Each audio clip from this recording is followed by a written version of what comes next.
everybody! Sorry that music spiked because I was recording something last night. We got war! We got war! I said war! They've already gone through all of our rooms, which is interesting. We're up against Outlaws. It's a big war. Big boy war. So far, so good. No losses yet. We got the cargo bay up. It's going to be pretty intense. I'm going to be doing the shot calling while we do our matches, because it's just the way we do things nowadays. Should be good. What up, Gary Walsh? I see you, buddy. You're the best. Appreciate all that. The wordplay is on point. I'm just trying to set up, and then we'll be having fun. We'll do war. We'll do some battle room, some danger room stuff. It should just be a fun day, man. We should be just about to have a super fun, awesome day, which is what it's all about, right?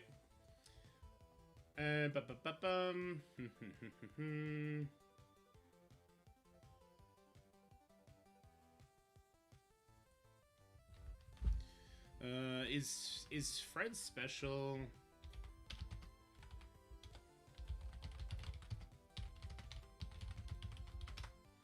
gonna check Fred's special here for this attack. Let me go check it out. Omega Red Phoenix Force, for those who don't know who Fred is.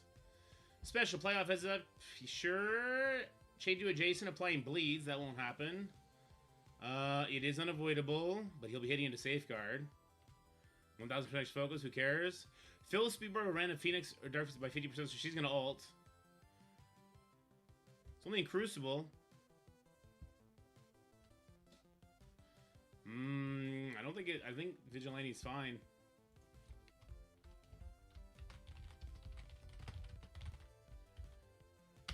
Vigilante should be fine there. Because, yeah, the Fred's gonna go, but that should be okay. No Phoenix here.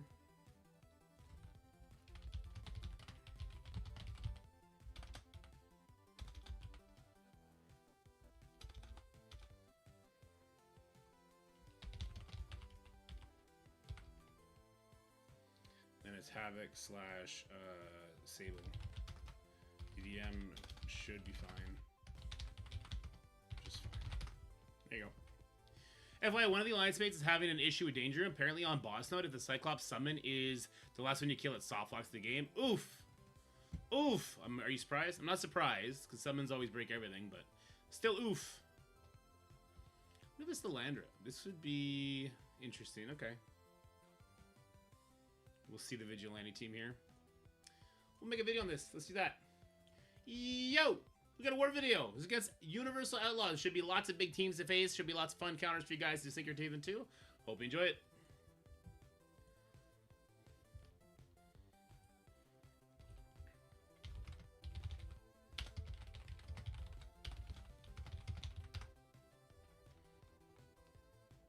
We'll get in the morning dorky. Let's go. That's what it's all about. Get your dork on, man. He does a rewind, right? That's really annoying. He rewinds everywhere. Having fun is the most important part. I live for this shit. My ass ain't ever quitting. I'll take the OP disadvantage. I'll take the ass whooping for the Krakens. I'll even take the ass chewing I get from Dorky Discord. But it'll be a cold day in hell before I roach out on you boys. Let's go! We just gotta get people to do their fucking raid nodes now. Sorry for starting in the morning. But we gotta clean up some of the raids. We have 3 positions that I'm eyeing to change out. So if you are ready to take the step up and face the Kraken Alliances, probably losing, but having fun beating on the highest, strongest teams you could possibly find. Doing the cutting edge war as much as you can. Not being expected to spend a goddamn cent, but to put your time in and have fun and excel, hit me up. Hit me up in DM's Discord. Because we're going to have about 3 spots opening up. What is this? What are these teams? What are these teams right now? I feel like they're trying to weird us out with these teams. This rewind's no good. Don't like that. Puzzle Blue Marble being epic and not mythic. Ah, it's fine. If it's going to be easier to obtain, I think it's fine. I do think that they would be better off doing 2 mythical characters a year, though. Yeah. I do find that.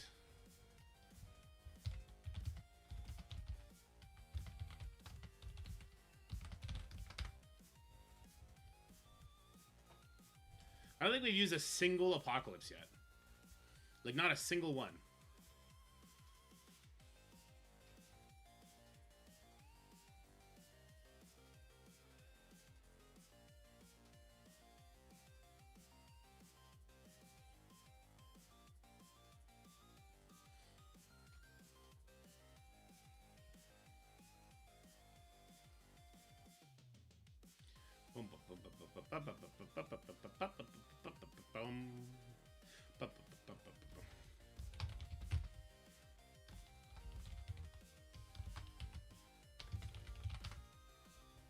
Let's get an Undying 3 Apocalypse Red Hulk on that stage 5.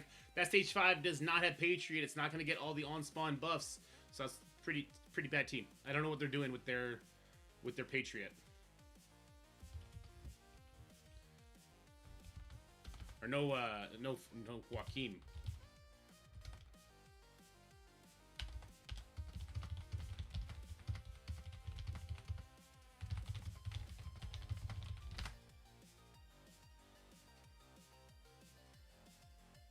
I think it'd be harder to attain, actually, because Epic are generally time sensitive. Think like Odin, Red Star, Limited Milestone. But for the character as a whole, get him in 30 days. He's not. He's not.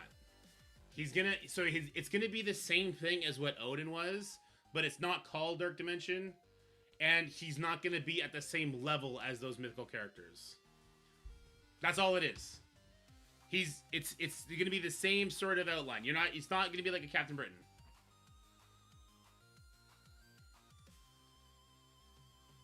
It's not like the event's only going to be open for like a couple days. Yeah. Did somebody put a video out or something? What's going on here? Why do there have any questions about Blue Marvel? Did I miss a video?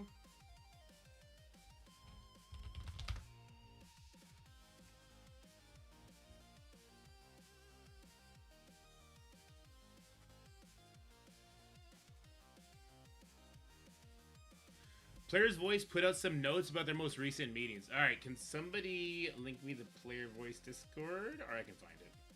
Well, I just have like 4,000 servers. Marvel's Player Voice. Polling, council updates? Is that what it would be in? Meeting notes. Where's the meeting notes? It's not council updates? Notes from our meeting with General Manager earlier today. Notifications. Wait, what? September 22nd with RJ. That was yesterday, okay. And through the ongoing transparency, the player the share wants to be able to, for the weekly meetings that start with Scope Arizona's, please all discussion between Scope and the player are under NDAs, topics are private and confidential. Player list council met with Marvel Strike Force General Manager Ryan Jacobson today. Ryanson is a really cool name, actually. It's a really cool name. The next iteration of War is in the works, and it's something the team wants to make sure is done correctly before playtesting begins, with time to share feedback to the team. The Omega version of the Annihilation Raids is not completely off the table. Discussions continue. The changes of this... Okay, this is important to talk about.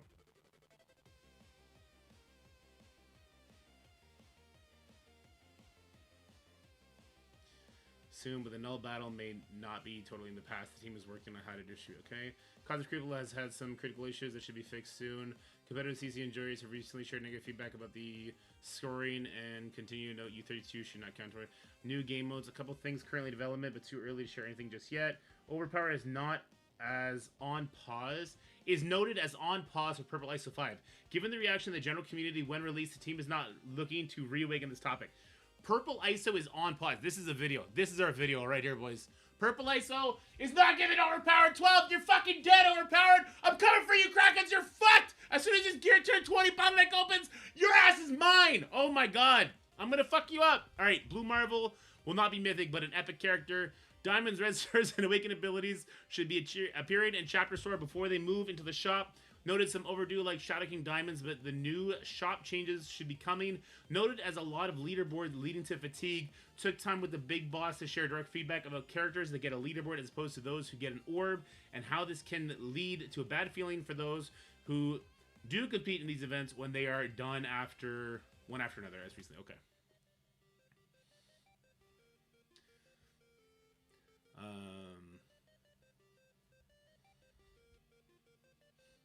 Okay, hold on. I need to catch up with what's going on here.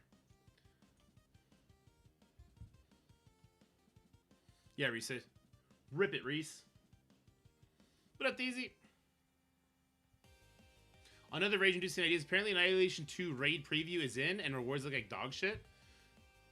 Oh, is it? Where's the preview? How can the whales enjoy the game without OP12 now? Well, we'll have to ask them.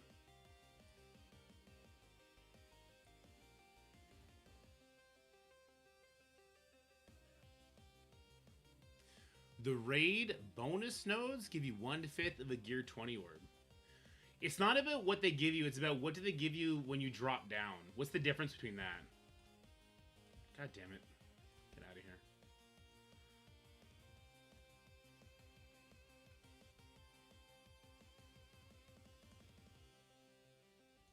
Where can you see it? It's not here. You don't see it here.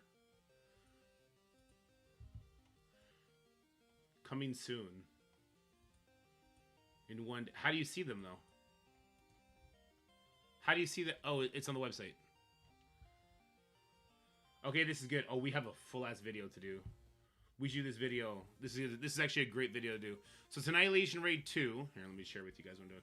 This is a great video. This is exactly what I want to do. What I want to talk about. Okay. Okay. Because I want to know the math on this. I want to know how long would Annihilation 2 have to run for me to get the benefit for putting Gear Tier 20 on Madeline and Emma? That's what I want to know. So let's go difficulty. We go difficulty 9. Okay. So the Insidious 6, it's 210 antimatter, and it's only difficulty 9 that has the Gear 20 requirement, right? Can we see requirements? We don't see requirements. But it's 210. 8 is what? So it's 20 antimatter. It's a difference of 20 antimatter. Also, level 5 iso bonuses are not far from OP level increase. I agree, Trez, but now that it's not going to compound, that's a big difference, right? Because you think, well, what is Gear Tier 20 difference? Well, it's 25% on the stats, plus 50% overpower, so 75%. ISO, the biggest one is, what, 40% on Skirmisher? So it's not nearly the same thing. There should be a giant, it was like 44% because you got the 2 crystals in it as well. There should be a big, you know, benefit to building up your characters to the highest level. 100% there should be. But it's not the way Overpower did it. And this is not going to compound on it too crazy.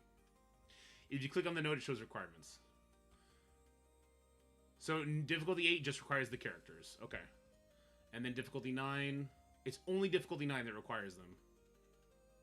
It doesn't say. It doesn't say requires. What? At least it doesn't say Gear Tier 20. Alright, let's go find the blog. Shut up, Outlaws! You son of a bitch. You shut your dirty mouth. Updates. Where's updates? What? Is it because I'm too zoomed in? Updates. Arachnid Imposter? Was this it?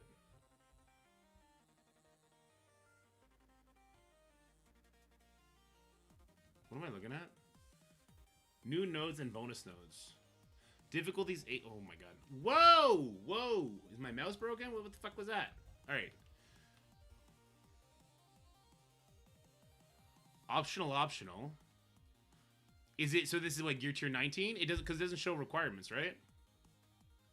It shows the teams we have to use. And it says scaling requirements. Oh no, Gear Tier 20 on difficulty 9. So it should be, what, Gear Tier 19 on difficulty 8? Would be the assumption?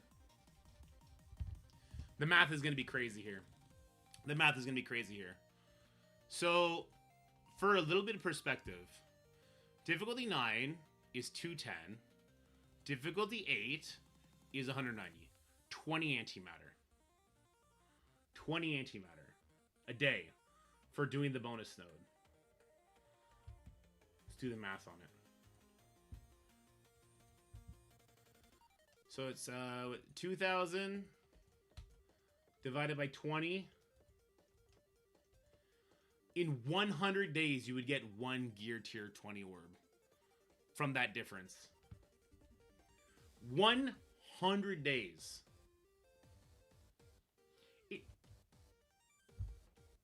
I'm not mad anymore. The only way it'll actually ever be a thing is if they bring the Omega rates back. If they don't bring the Omega rates back, or they don't make a substantial change to the leaderboards, I will simply drop down to difficulty 8 to do the Insidious 6 and the Hellfire Club nodes. There's no world. You know, oh my god, how many days is that? So that's for one orb.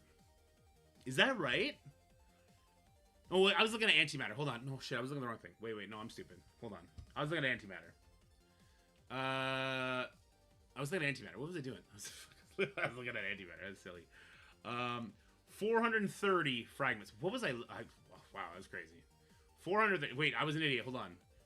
Okay, no, it's a better difference. So it's 430. Okay, I thought that didn't make no sense. Okay, I'm an idiot. Hold on. I'm an idiot. 345 minus 345. So the nodes give 85 frags. It's still not going to be worth it. Okay. So it's 85 orb fragments, and now we can do 2,000 divided by those 85 fragments. 23 days. It's 23 days, not 100 days. It's only 23 days to get one additional orb. Now, to put that into perspective, let's use the Sinister 16. Let's /use the Insidious 6, okay? The difference between D8 and D9 for the bonus nodes. That is it, yeah. If the only real difference is the raid season points, I would be concerned / excited that they may actually be working on the raid season points. That's true, Steven. That's true. So for the Insidious 6, dropping from difficulty 9 to difficulty 8 is a loss of 85 orb fragments. If we do 2,000 divided by those 85 fragments, 23 and a half, 24 days to get one Gear Tier 20 orb. Now, to put that in perspective, it's 150? 150 divided by 4. Because we need 150 pieces. We get 4 pieces per orb. 37.4. And then we would times that by 24. Hold on. Let me bring out my notepad. Math major, by the way. I just don't have good spatial strengths. Here, and I'll bring you guys along for the ride here too.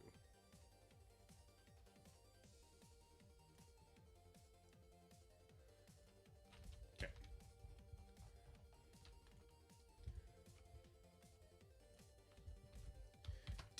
D9 G20 orb frags equals 430. D8 G20 orb frags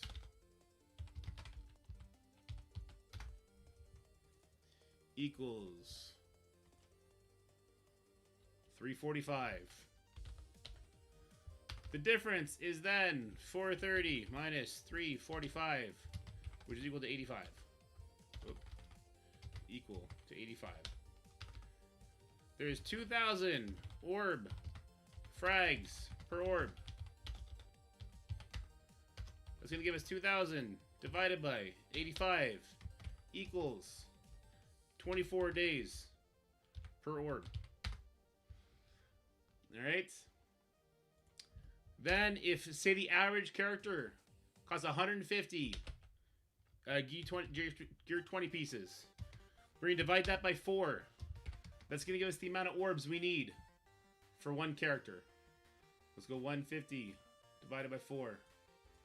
37. 37.5.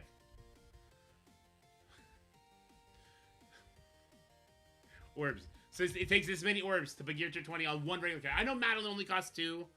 I know that the Shocker costs 3, I think. Emma costs 4, though, so the mutant one equals out, right? So, if we need 37.4 orbs, 37.5 orbs, sorry. 37.5 orbs for one character, and it takes us 24 days per orb. We do 37. Hold on. That means if it takes us 24 days per orb, and we need 37.5 orbs, that means that the only way it'll be worth bringing your characters from Gear Tier 19 to Gear Tier 18 is if the Annihilation raids run for 900 days. That's per character. That doesn't count if you have to do more than one character than you were gonna do anyway. Just for instance, guys, this is how the math works out. The only way it'll be worth putting Gear 220 in these characters at all is if there's a leaderboard change. That's the only way it would be worth it whatsoever. This is crazy. This is actual crazy. This is definitely video worthy. It's definitely video. I want to do some war attacks before we get into that though, because we've got a pretty intense war. We're in Cargo Bay, but yeah, I want to do a video on the player's voice stuff as well as the war stuff. That's insanely hilarious. I mean, I just don't understand why you would do that. There has to be leaderboard implications. There has to be, right? And if there's leaderboard implications, the only way to do that is or Omega Raid, right? If Omega Raid comes out, and that's how you can get to 100% completion, but they say they're bonus nodes, so that wouldn't even be for Omega Raid. The only way it makes sense is for leaderboard. All right, sorry to the dorks, I'm back. All right, what do we got going on here? We got a null Kahori. Well, we could use Mercs there. We could use... Probably not use Secret Warriors there. Warriors for Hellfire and War without feeling like overkill. Undying 3 can work. If the Shah gets pushed at a weird time, Emma can screw you over, though. Screen celebrate map. Thank you. We're gonna do some more. Okay, I'm tempted just to do Mercs on 6. Mercs, Zombie, Scarlet Witch. I'm taking it we haven't used the Mercs yet. No, we didn't use the Mercs yet. Okay.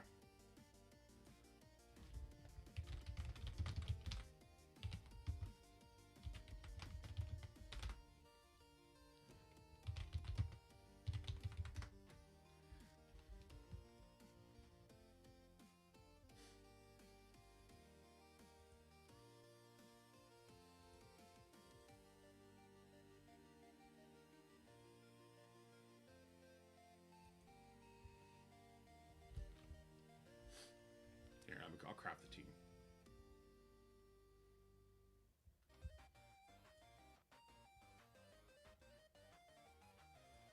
Oh, that's right. I was messing with my thing too much. Are we talking about how screwed this Alliance event is? Not right now, no. We're talking about how dumb the Gear 2 requirements turned out to be. No you. Let's see. What do we want to do to make sure Old Man Logan shouldn't just go crazy?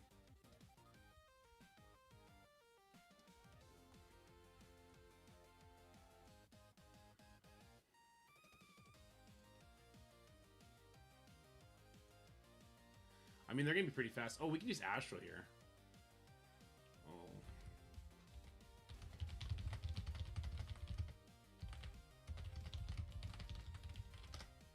This is a good spot to use Astral, isn't it? We can use Astral Zombie Scarlet Witch here.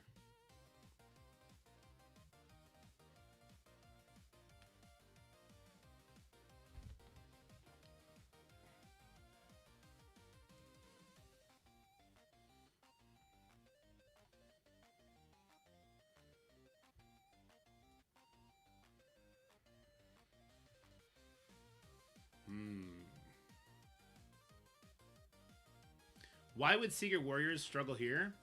Just if this guy kills you with one shot? Is that it?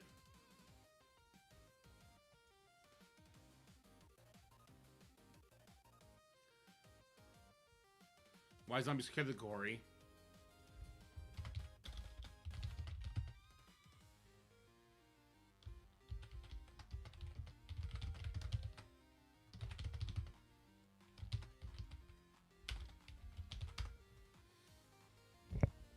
You kind of want the speed you get from Kahori Basics now?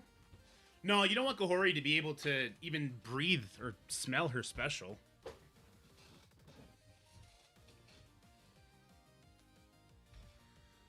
That's my take on it anyway.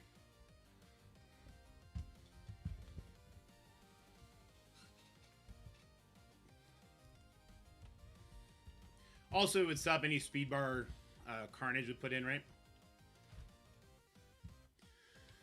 Want a gear tier 20 zombie Scarlet Witch for it, though. I gotta actually do that. I've been holding back on that. That's gotta be done. It's gonna be done for Kestrel, anyway. I already did Zuggernaut.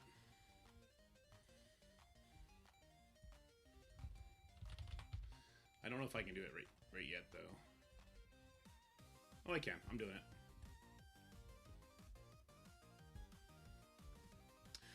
With Kahori blocked, it's Gore then null both ulting. Yeah, that doesn't seem like a bad thing.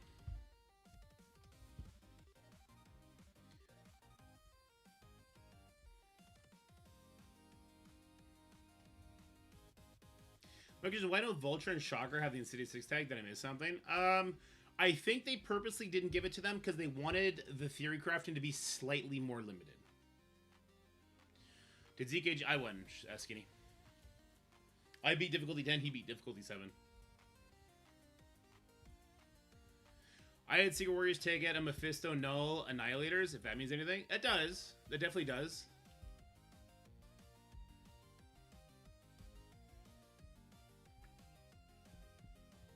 Oh wait, did we get a bio leaderboard payout? Did that happen?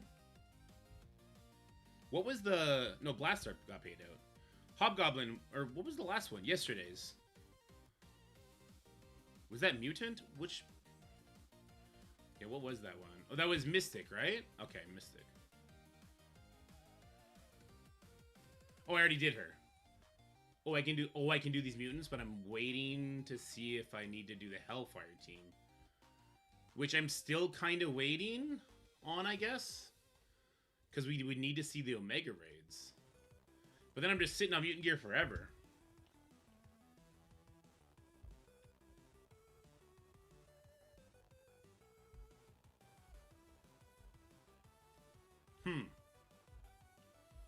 We'll see how this attack with Risa goes. I think this attack should be fine.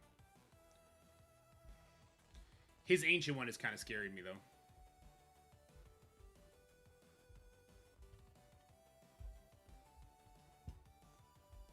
Yeah, his gear tier 19 ancient one is kind of scary.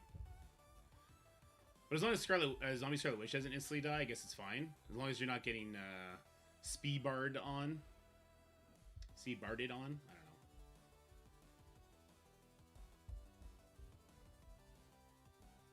Storm is a beast? What is his special mod?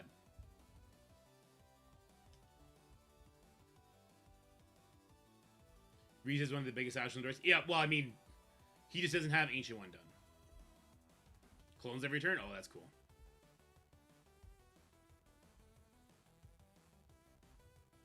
Alright, let's see what got done. How dirty was it? It was really dirty. Was it dirty because Zombie Scarlet Witch died fast and Carnage started getting speed bar, I wonder?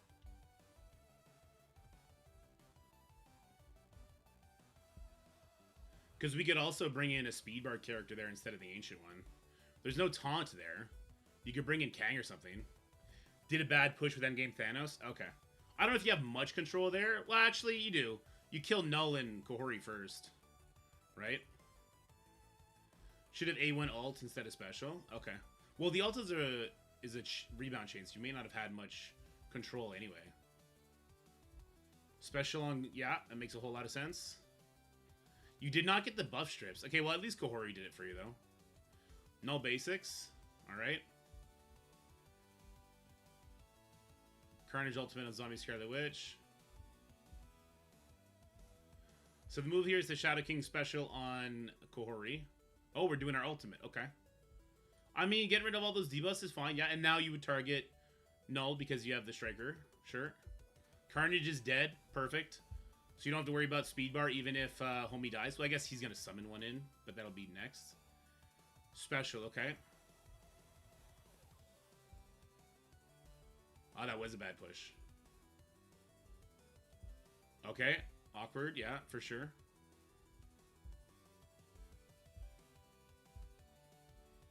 Kahori special.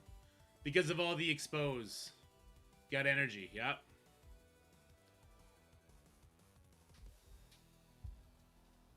Doctor Strange could have revived, but the percentage damage here will kill. You still should have ulted, though. because that would have called in a Shadow King ping, and then he would have been going next. Yeah, you should have ulted, because that would have called in a Shadow King ping. Can't have Kahori use her ultimate here. Thanos' ultimate is, you know, nearly as dangerous for sure. I think that's fair. Kahori gets pinged out. MX with the ultimate. You should have ulted on the endgame Thanos here. That would have called in a Shadow King ping. It still will. Yeah, it still got the double kill anyway. And Dr. So they're pretty safe. Ancient One didn't do anything for you, right? Should Ancient One get subbed out so that you can use Kang or Cable there? So that you have the speed advantage, you can control them instantly. We can make a little sub there to make it make more sense. I also, don't we have Emma Frost on offense? Yeah, we can also use Emma for sure.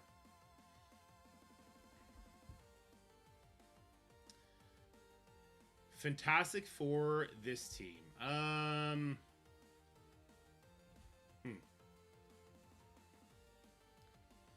Gave ability to alt turn 1. That's true.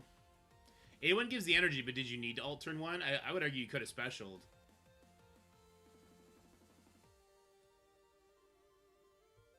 Would you A1 on our own versus Cable? That doesn't matter, does, because we're so offense heavy.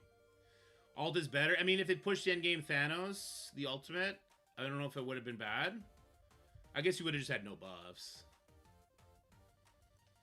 Do we want to use Fantastic Four and 7? I'd rather open up. Let's open up 8 through 10 first. Whole felt safe, to be fair. Alright, good enough then. Astral Old Emma should beat this one. I'm sure they would. We have Fantastic Four to use, though, so I mean, we could also Fantastic Four Emma it and have no problems. I do want to see what 8, 9, and 10 are first, though.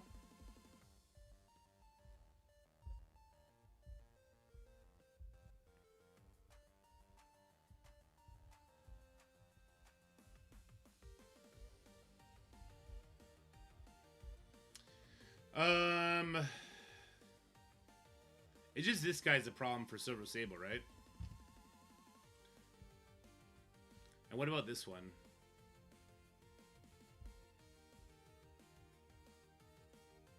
Vigilante doesn't like this because of the rewinds. What's good for this? That's not too taxing.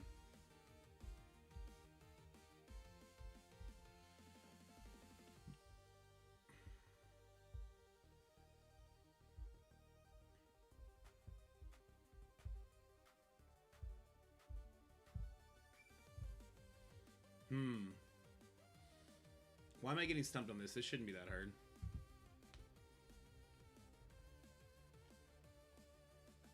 I feel like we're going to have a lot left over.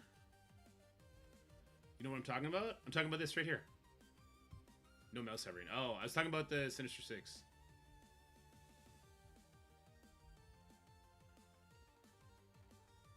Does Orcus not beat it? You won't have a lot left over, I'm sure. Yeah. Does Orcus not beat this? Because they're all villains. Offense down slow, right out the gate. Nimrod should be tied here. Should go first. What if we do, like, Orcus Apocalypse?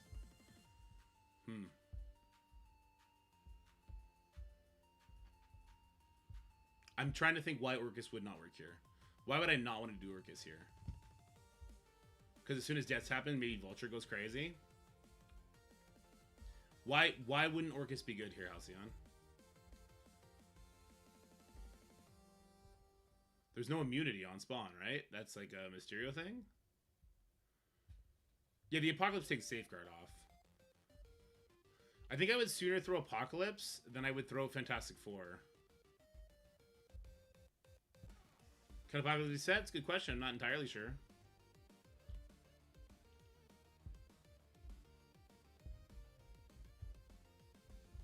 We'll have to wait and see. This is Cargo Bay, though, so I want us to be overkilling.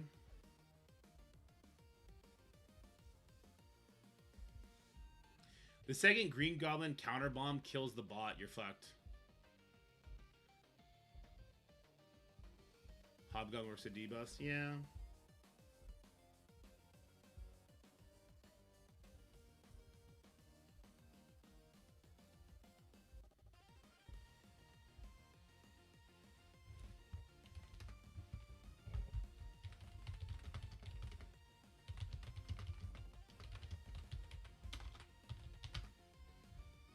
War Dog's easy win. Now we're talking. For sure.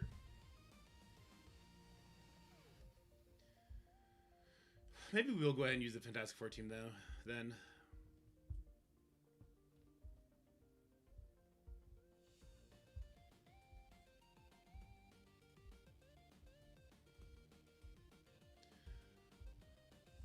Yeah, I guess how long... Vulture does give himself 10%, so he's going to go right for Scientist Supreme. He's going to take the buffs off. And they're all going to have slow. Well, they'll all have slow for quite a while. Nimrod might go because of the slow. Nimrod might go and immediately kill them all, though they will have the charges up, right?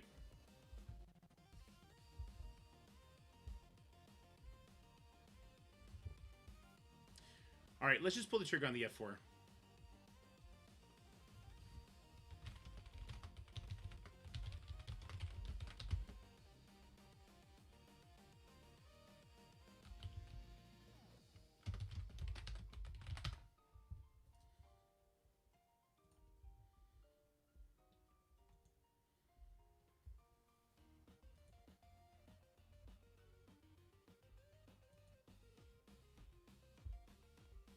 I'm thinking Emma. Actually, I'll do it. Alright, first match. We got a Fantastic Four Super Skrull Black Cat. We're going to hit this with the safety matchup, which is going to be an F4 Emma. Here we go. If I can find them. Do I have them saved? I sure don't. Well, this is awkward. This isn't right. None of this is right. Alright, we're going to craft the team. So in this team, we do want to make sure we have Reed. We want to direct that that Super Skrull attack. So we're going to grab our two big boys. We'll grab Human Torch. We're not going to use the Thing here, although you could use the Thing. I'll keep my NA for reasons. I'm not sure which yet. Emma Frost, we want her to be beside the Reed Richards. And then Reed Richards. We'll look at our ISOs real quick. Johnny will be going first, so we'll go ahead and make you a striker.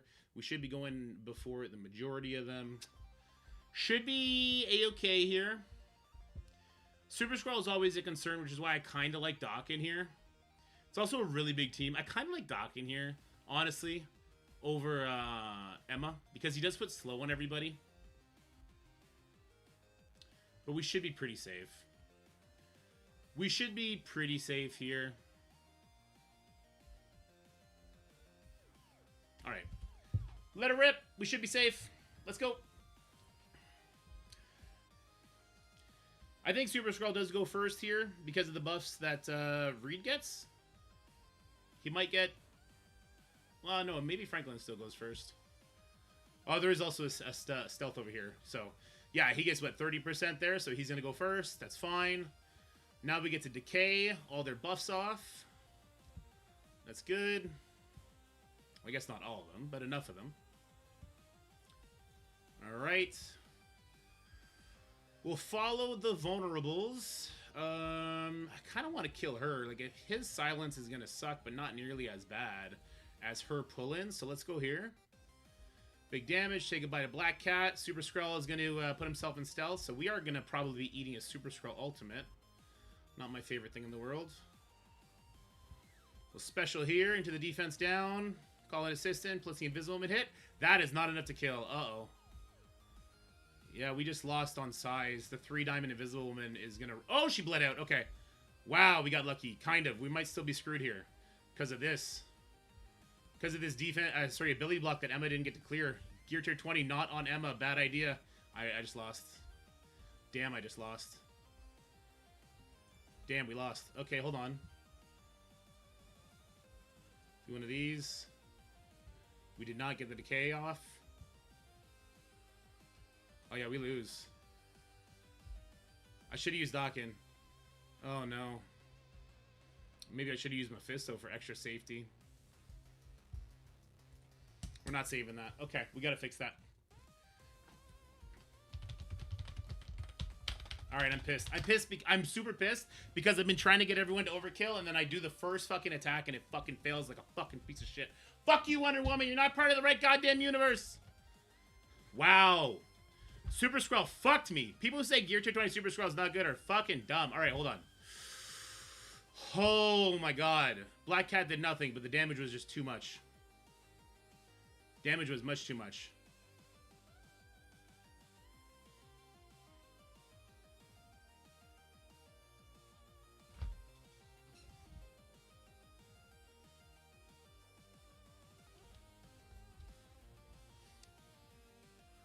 Black Cat reduces bio speed, and she reduces speed up from bio characters. It's not the same thing.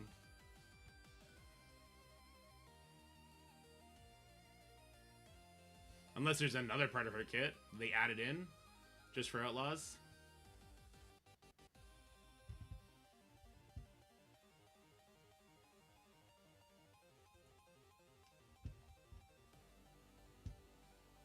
Enemies cannot spawn with speed up.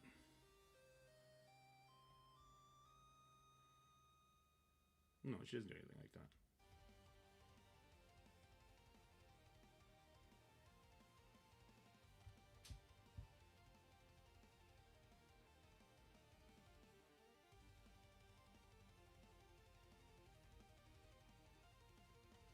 I got wrecked there. I wasn't even close to killing.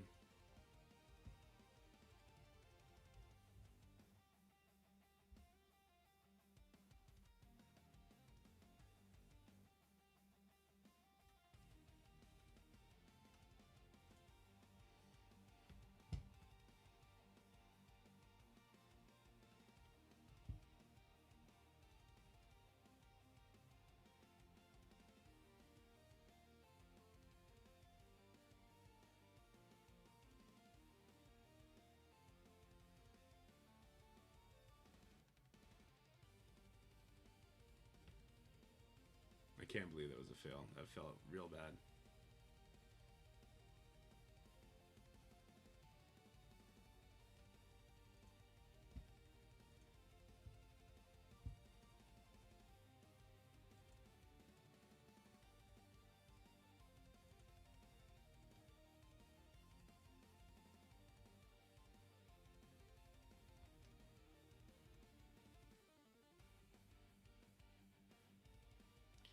I'm worried I'm trying to save too many teams now.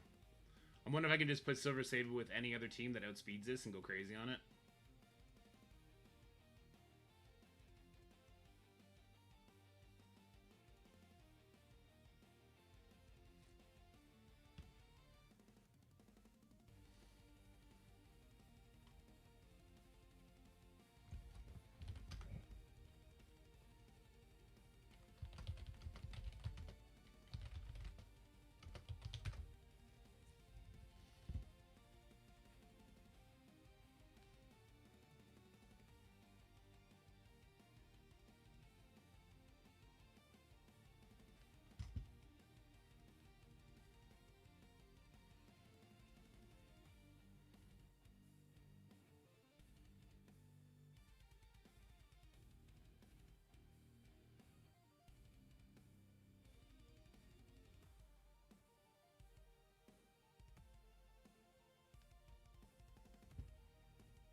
Hmm.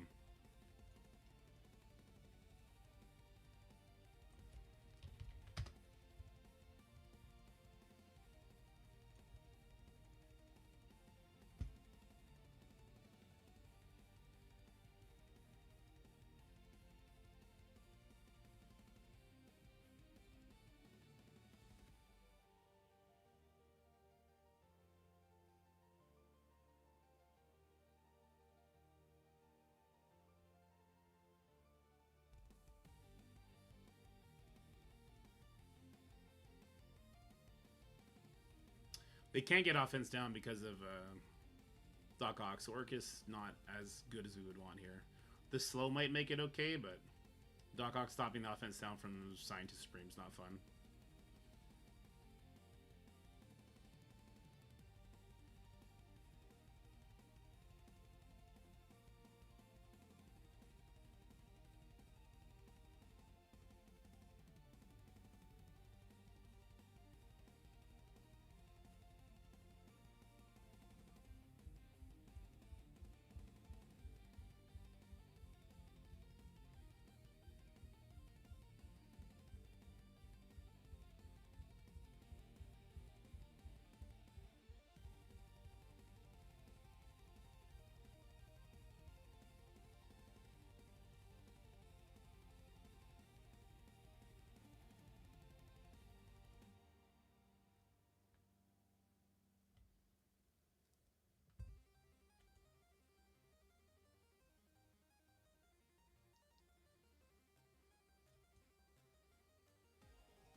Epic, not mythic? I think it's fine.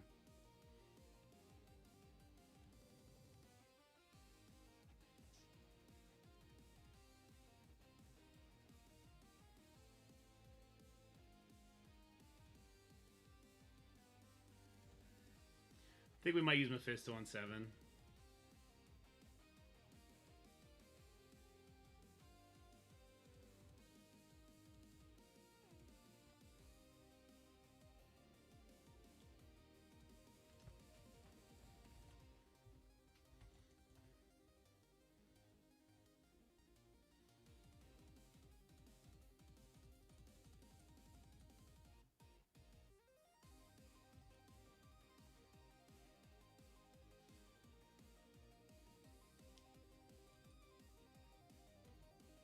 I can't believe I lost something so stupid.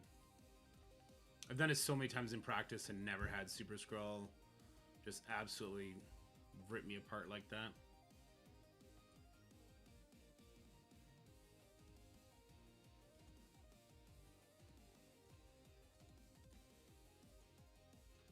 I'm on tilt streak. I almost need to walk away.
Well, it's okay.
Yes, Hybrid. Exactly. That is exactly correct. How'd you know?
I'm not talking.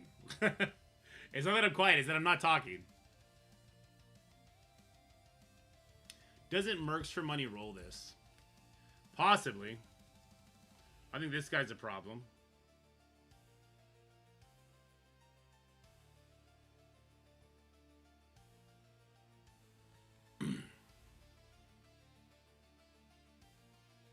I'll try Mercs. Sure, let's try Mercs.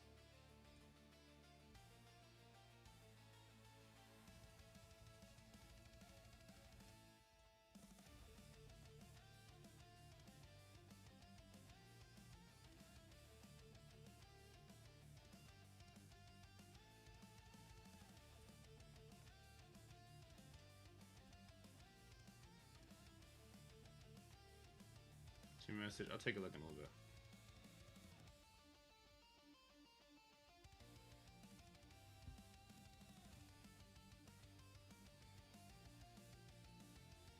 I think this is where I'll use Apocalypse.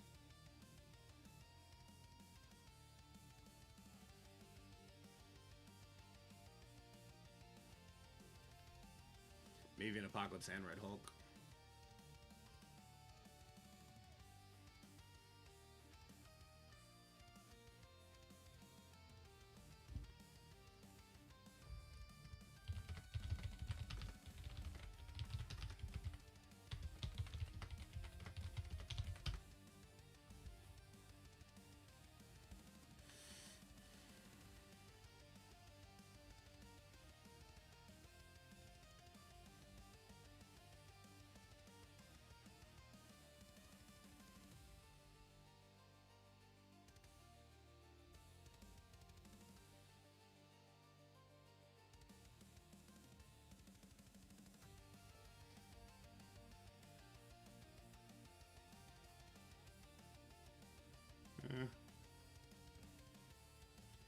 Alright, we're going to do something a little different here. We're going to do Mercs with Red Hulk and Apocalypse. This is going to do stuff. No safeguard for Reed. We're going to go first with Panda. We're going to need to do some... I'll do this here, I guess. Actually, Dawkins going to go first. Oh, God. Okay. I think Dawkins goes first, and then Panda goes, and then Panda gets taunt up. Red Hulk will get Apocalypse to use his ultimate, and we'll try and punch somebody into infinity. Yeah, I think Dawkins actually going to go first here. Now, he's only going to give Super Skrull 50%. This might screw it up. Dawkins going first might screw it up. We're going to find out here. We did not get off the taunt. Give him slow. Okay, okay. Red Hulk's gonna do nothing. It's fine. It's fine because we still have our Old Man Logan to do Old Man Logan stuff. And Dawkins gonna lap here as well. All right, so Black Cat's dead. That's something.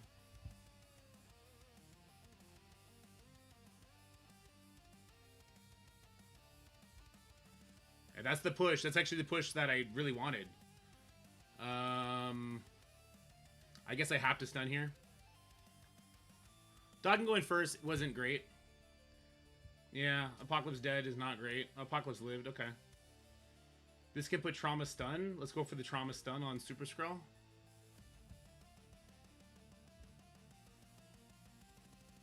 Didn't land it. Old Man Logan solos, though.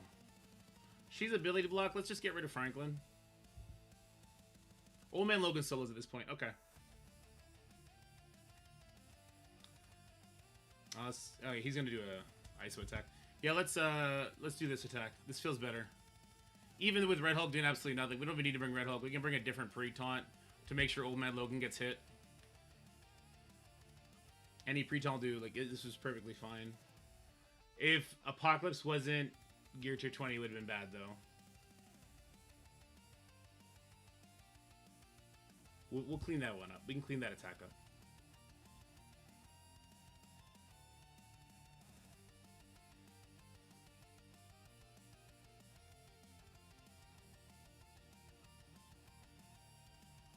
I mean, we could also use Zombie Scry the Witch there. We normally use her with our boys.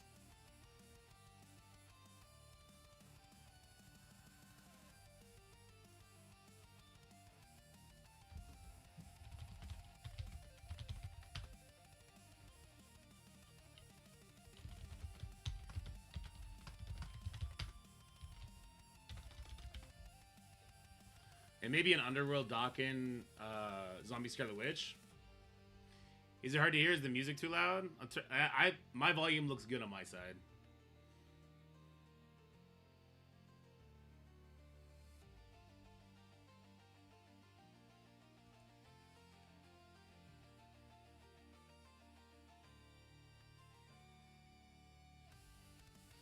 Macho attack and X Quasar. Okay.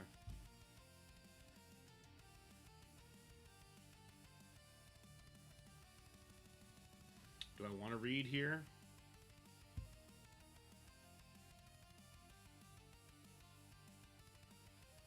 No one's stopping my speed stat.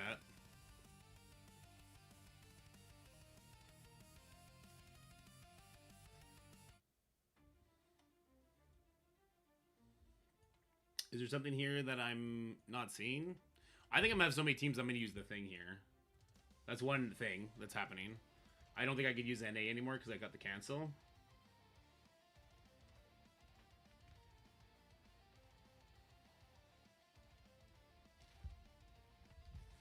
Well, you can link it here, Jiro. Or I'll use Guardian here. We'll just use Guardian.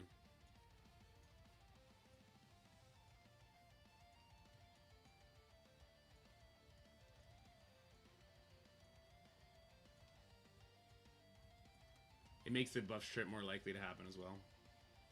He's not on defense, is he?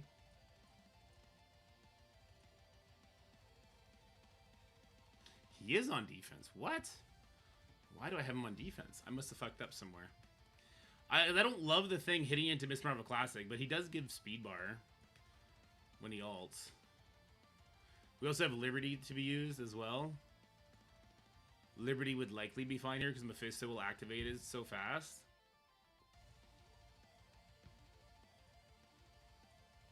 Perma-damage bug in war. Oh, that's fun. Glad they brought that shit back.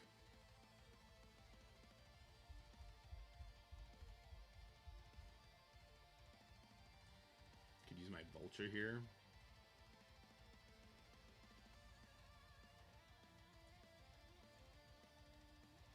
Let's bring my own cable.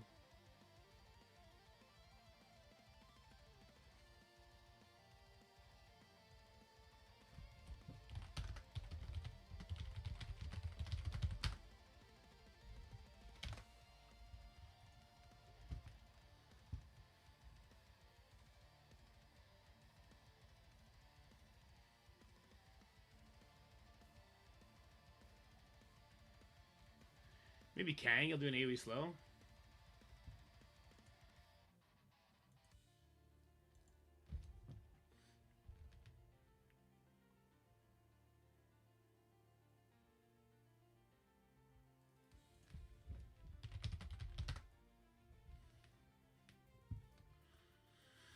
They'll group, so Kang will go fast and put a slow out there, I guess? I don't know.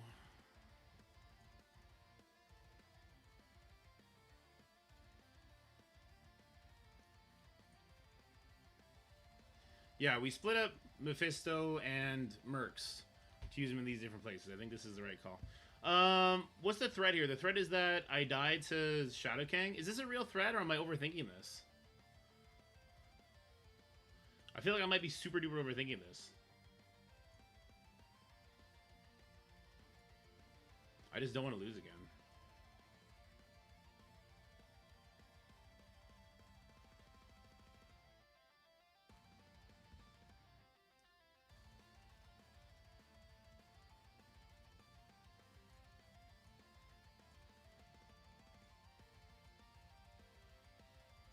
She's going first.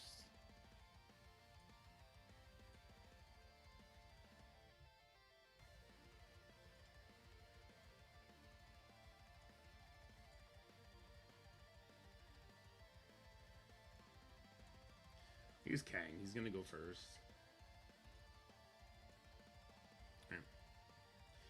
Alright, we're gonna throw Fantastic Four at this Mephisto. Absolute, immortal, astral, alpha flight. It's 5 teams thrown into one here. We're going to throw a Fantastic Four at it. It should be okay.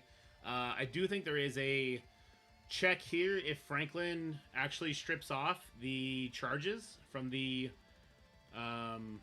Miss Marvel Classic. She does get them on spawn after all. But even if not, I think we just kill through it. I think. Here we go. We get the group first.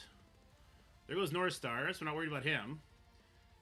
There's another taunt. It's okay, because it's going to be Franklin that's going to get by, and he's going to put silence on everybody. Okay. And now he has offense up. He did get the charges off. She'll get the bus to herself, but she's going to be the last person standing here. Or she should be. Oh, I could stun her. I might stun her and just let Kang do the kills. While she doesn't have charges, the stun looks like the right thing to do here. I think that was the right thing to do. Alright, well... he's not... Well... She's still stunned. Who cares? Let's just do the basic areas. Might kill both. And even if it doesn't, it's fine, because now it's just us versus her, and she's a goner. Alright, cool. I overthought that. I didn't like my first loss. My first loss put me on super safe mode.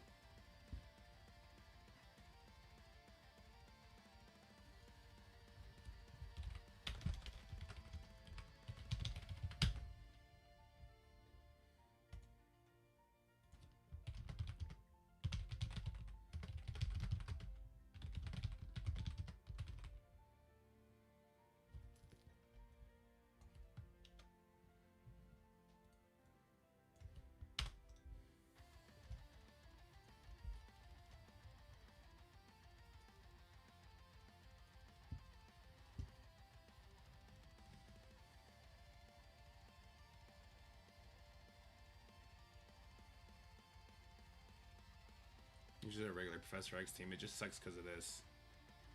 I have one of the bigger ones, so I'll give it a go.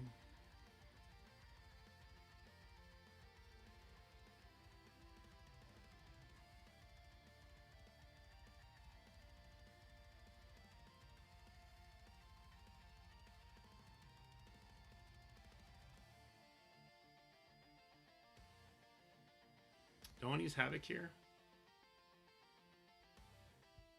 Could use Storm here instead.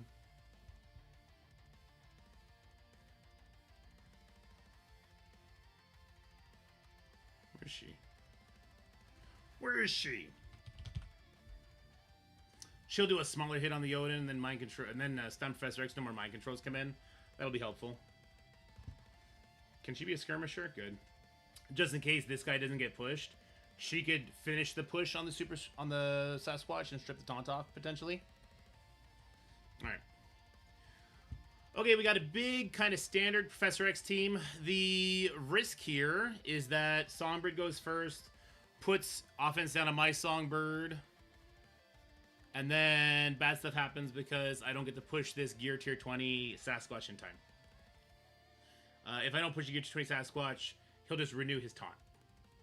So, we have Storm here to try and follow it up. Worst case scenario. Storm, as a skirmisher, she might push him the rest of that percent that he needs to be pushed, and then we can follow it up. Alternatively, we bring in Havoc. Now, the benefit of doing Havoc here instead would be that Quasar will push the Sasquatch. He'll kill him. So if Songbird goes first, with offense down and doesn't get the push, Quasar would go next, will push the Sasquatch, and then Odin will go, and then Odin or Havoc will go. Havoc can stun. Havoc can stun the Professor X, and then none of them are ulting turn 1. This would be really beneficial. There will be speed bar gain from the Nightcrawler at some point, which is scary, but maybe he'll die to splash damage. There will be a turn meter rewind by Songbird if we fail another coin flip, which would suck. And then we would have to actually kill Professor X on the follow-up, which doesn't feel great either. This does feel like the safer move, though. This feels like, hey, if I lose the Songbird coin flip, at least Havoc will have the chance to stun Professor X. Enemy Songbird will wreck me. Very, very potentially, if she goes first, she'll wreck me here. The amount of damage that she's going to do in this fully buff room could definitely be a problem. Luckily, it's not in security, at least. Alright, so Ares going to steal the buffs. And I did win the coin flip, so hopefully we get a good push here on the Sasquatch. Boom, we did. He's definitely below 75% life, so this should be okay now. Alright, I have no idea why Quasar decided to do his microtransaction on. Oh, because he got offense down. Songbird saved the day, actually. Songbird 100% saved the day by making my Ares have the highest damage stat. So this is now just a super easy auto clear. Screw you, Songbird. I hate you forever. All right. Yeah, except my Songbird. My Songbird's the best. Easy clear. Let's freaking go, dude. All right. Moving on.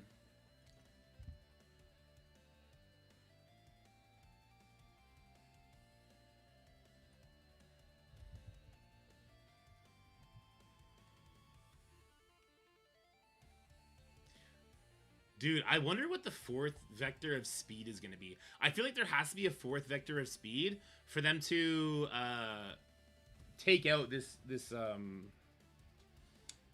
Nightcrawler Professor X combo. It kind of feels like there has to be. Now, I don't love Liberty here.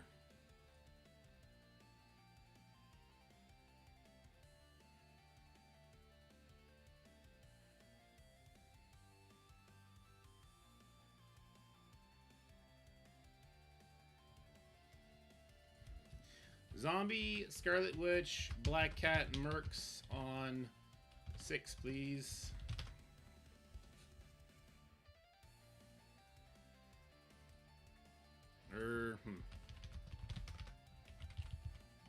Pre-taunt's annoying there. Is the pre-taunt a problem? I think the pre-taunt's a problem there.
Zombie Sky Witch because there's a Doom.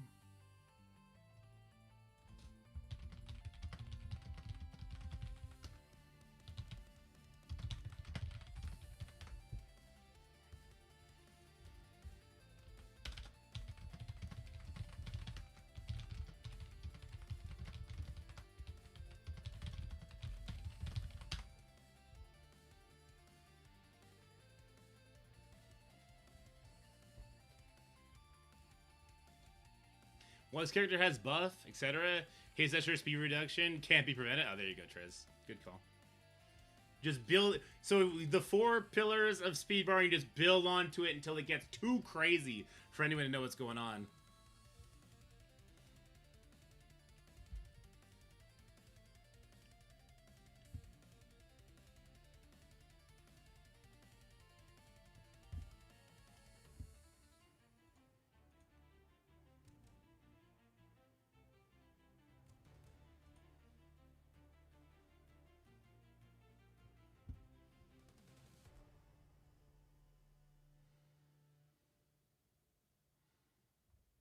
I guess this is just Astral, right?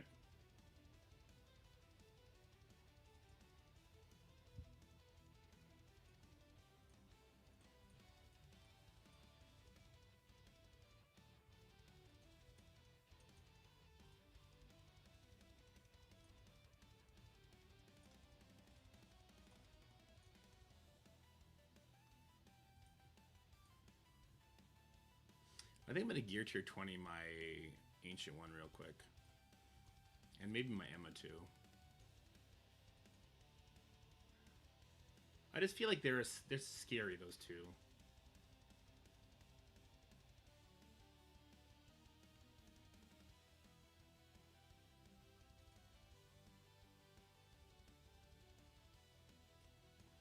Yeah, we kind of know a Mystic team is coming, right? I was kind of saving it for them. But I did really good on the leaderboard, so treat yourself, right? Is that how it goes? I also have no idea what this next team is going to be for. I must have passed her.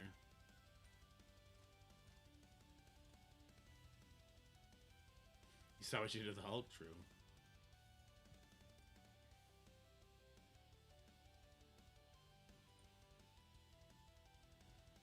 I feel like I almost have to be Emma Frost just for speed bar reasons. Whenever I use her against characters that gain speed bar. And I guess for Crucible, make her slightly more annoying. Her use with Shaw is kind of intriguing. Fuck, I really don't want to, though. I really want to use it on Negasonic and Domino. Phantom Rider will carry that team. We kind of want them to. Fuck it. Let's go, Emma.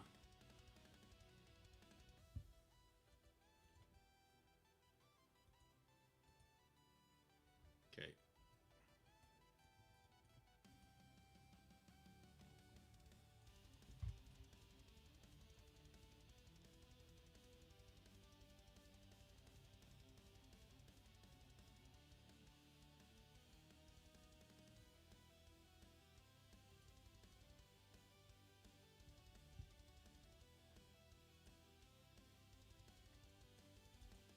Do we make it back to the bonus? Oh, yeah, for sure.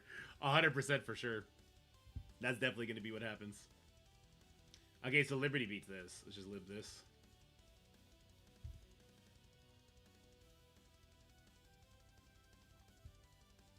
Is there a reason to be worried about this? I don't think so. Alright, we're going to use Liberty up against this Odin Black Knight Cosmic Ghost Rider team. Because there's a Hank here, that speed up on spawn he gets will get us to go before the Odin completely. We'll be able to rewind the Apocalypse, so that's where we're going to do our first attack. And yeah, it should be pretty smooth sailing. I don't know why people are putting Hank with this team. Hank just completely negates what the Cosmic Ghost Rider does. Maybe I'll be wrong. Maybe I'll be proven super wrong here.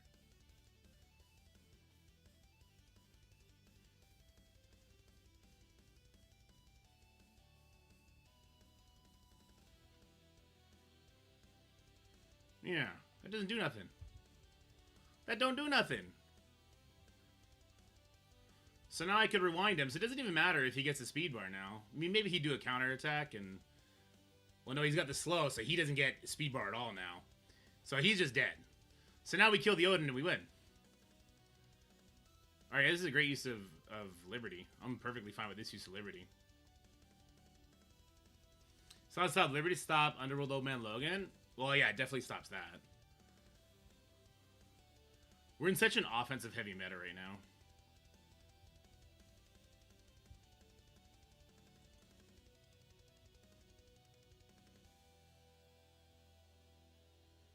Alright, get out of here. Love that attack.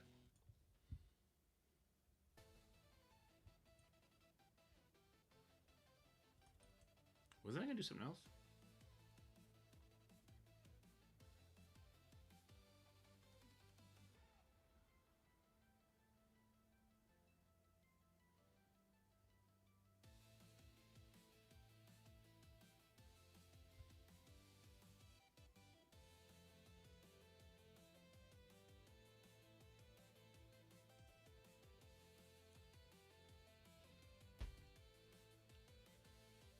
This is an interesting one.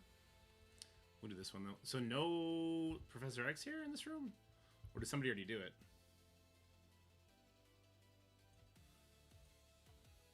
Hold on, let me see what Brisson's asking.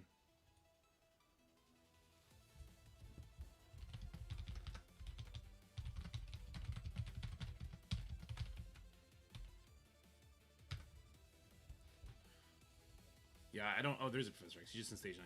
I don't know about that other Odin team. The speed does... I don't think Medusa is going to go quickly enough. Does Medusa Make everyone go before Odin.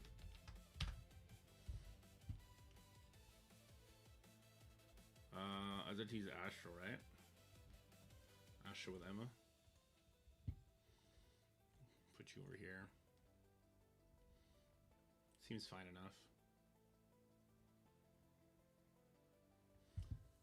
Turn order is Emma into Shadow King into Ancient One, and then I think they get turns. We'll see. Okie doke, we got a Symbiote Gladiator team. I'm going to be hitting it with Astral and Old Emma. The reason Old Emma is here is to make sure I go first. The reason the 4 Astral characters are here is to make sure there's no pre-taunt. So, we'll see what happens here. It's actually one of the first times I've done Astral matches. They hit hard. They definitely hit hard. I did gear tier 20 both Ancient One and Emma for this attack, but also because I keep using them everywhere and I want to get good use out of them. My concern, of course, is that if it gets out of control in the speed meter, it's going to be bad, right? It's going to be really bad. So I could ability block here, take all their buffs off. So I think I will do that. He's got offense down, so I don't think his ult is going to be all that meaningful. So let's hit the... Okay, that death is not the best thing because it's actually going to give him speed bar. Yeah, he comes right back. But then Ancient One goes, and I think Ancient One is going to go pretty cracked out here. We use her ultimate because that's going to get Shadow King a ping, and he's got the offense up. That's a dead null. And they already used the revive on the Carnage. It's a dead... Hey. Old Emma making the new Emma team look pretty damn good right about now. That's all I got to say. Alright, let's get rid of these buffs.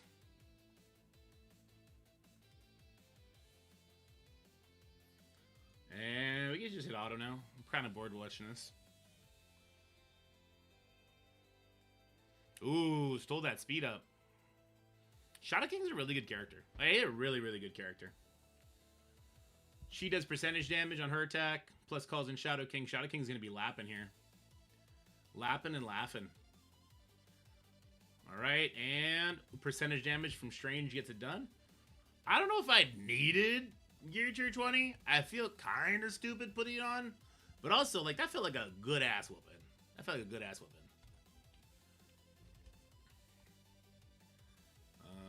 Oh. That's not what I mean. I mean, does her 10% activate the Falcon speed up in time for us to kill Odin in time?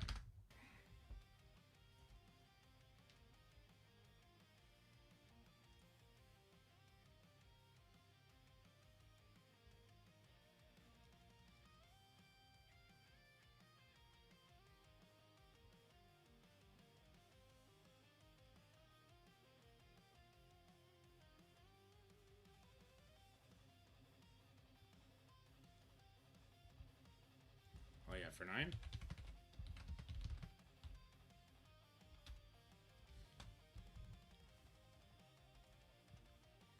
Which one are you talking about, Halcyon? You're okay. You're talking about 9. Okay.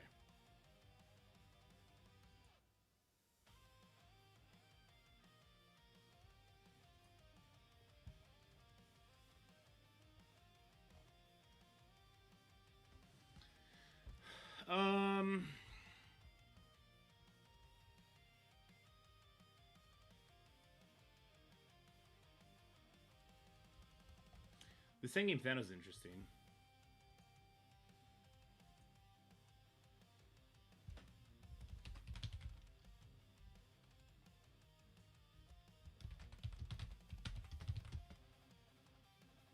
Mephisto, no War Machine. Do you know the words yet for Gear 20 raid nodes? We do know it, and no, it's not worth it at all.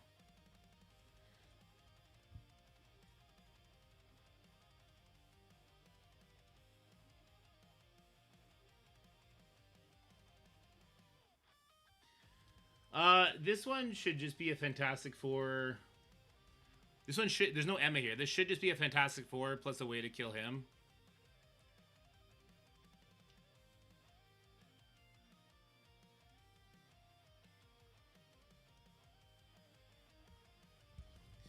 What do we want to add to F4 for this Mephisto team in 10?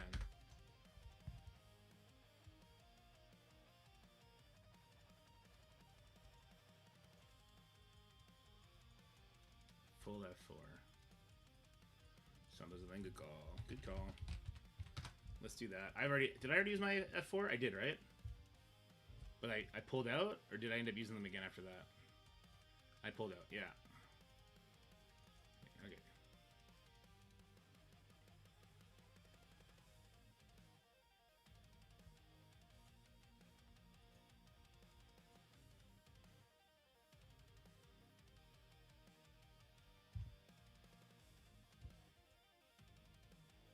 Reese has got a big if F4, I would assume.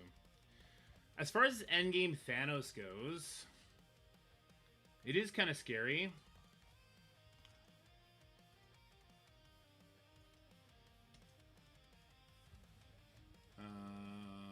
Why can't I reply? Give it a go. I think Thanos makes it a lot scarier.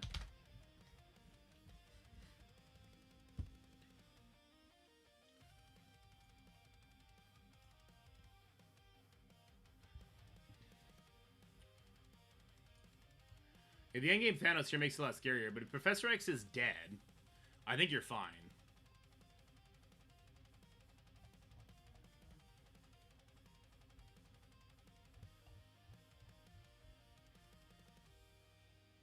And I do think Quasar kills that Professor X. Because there's nothing to stop Songbird from getting the push here. So I think it's okay.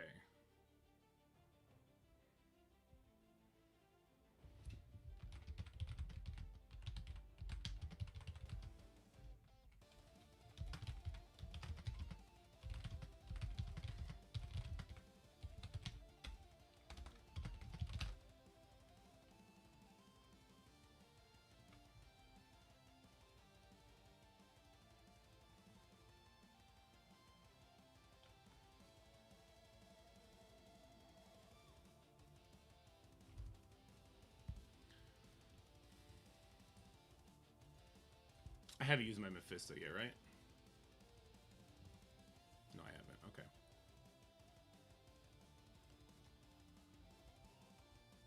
Songbird with who? Or sorry, Mephisto with who?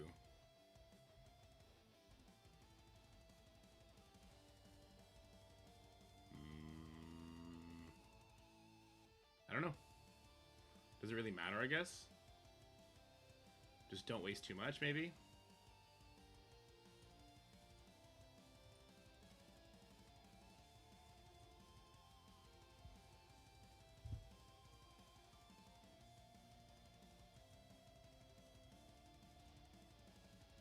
This is gear tier 11 to get out of here.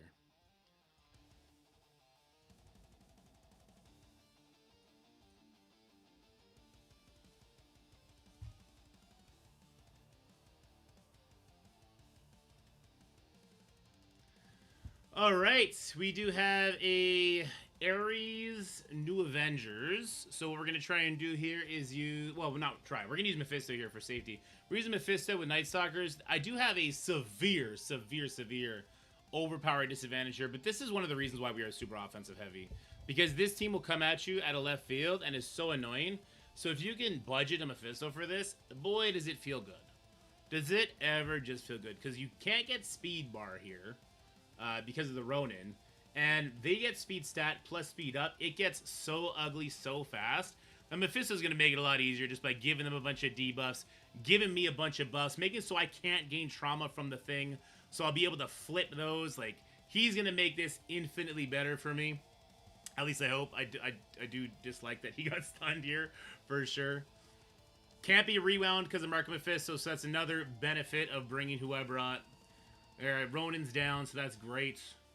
The only thing that could stop me is a crash, I guess, which looks like it almost happened. We'll get rid of the shield medic here, so she can't revive anybody. That could have also happened. This is Agatha's ult for the barrier.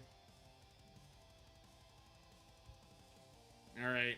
Yeah, it's just us versus the thing now, and I'm not too worried about him soloing us. Alright, Man-Thing's actually going to take out the Tigress. That's great. Yeah, Overkill is underrated, especially because we're going through Cargo Bay right now. I'm super surprised that overpowered thing didn't bring him down to 1 life. He had the overpowered advantage, and he had offense up. I mean, I had defense up, but I'm still super surprised he didn't do more damage than that. There are drops this week. They should be active right now, actually.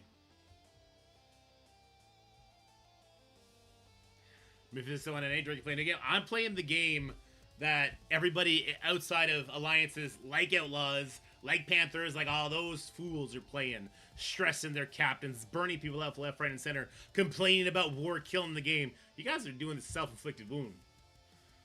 That's a self-inflicted wound if I ever see one.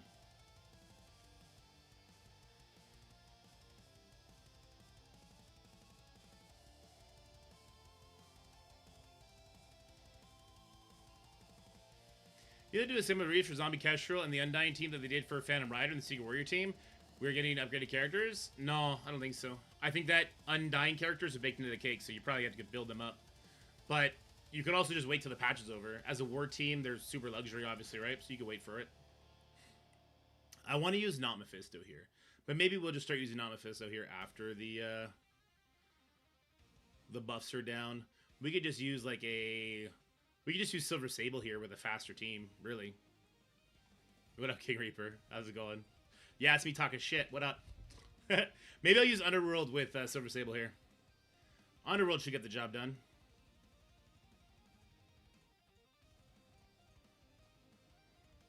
Whoops. Hello? Alright, Underworld. Boom, boom, boom, boom. You go there and we grab Silver Sable and call it a day. Does the Undead team not have any uses in CC? Not really, no. It's like a pre-taunt tank. Juggernaut can sometimes get it. He can sometimes get it. Why would this fail? I don't know. Alright. We're super heavy offense. You saw it from the last match. Super heavy offense continues. Silver Sable is going to go ahead and take the extra focus off of this Cosmic Ghost Rider, allowing me to use maybe a more budgetary team. This could still be a big risk, because this is, I mean, it's a Kraken Alliance. What do you want from me? It's diamonds on everybody, right? But there's no Emma here. And no Emma is fantastic, because not going to clear the blinds, not going to get speed bar when Shaw gets pushed 50%. I think this will be okay. It could be bad. I would not have used full Vigilante here, even with the reward buffs, because the Azazel gets to go first. I think he's like effective 129 speed stat. And he could do a nasty rewind, which could lead to just too much damage happening, but we'll have to wait and see. We'll test it out after this war for sure. The offense, sorry, the defense down from Goblin is super helpful here as well. God, if we could ever just stop lagging, that'd be great. There's an ability block trauma. We love that. Madeline's going to die to this next attack, effectively taking her passive just off the field. So, see you later, Alligator. Looks like Cosmic Ghost Rider is dead as well. I actually go for Azazel now. I don't like his abilities. I know Rachel is just as dangerous, but we're going to relax there. Let's get offense up on Taskmaster so he can go crazy. Good chance that he ends up lapping them.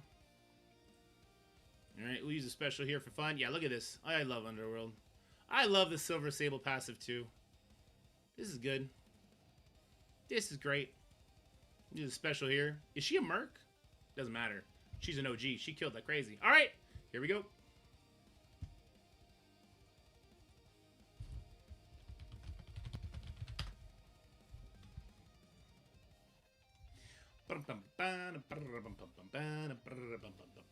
Sable is a merc, okay. But not a villain, I guess. It's sad people are afraid to use anything without war approvals. If it fails, they blame people. They told them to use it because they don't want to get boot for failing wars. War captains hate life and stop playing, pretty much.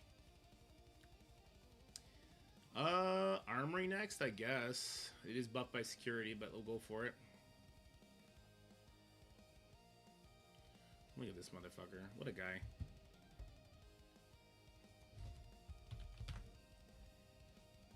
What a guy.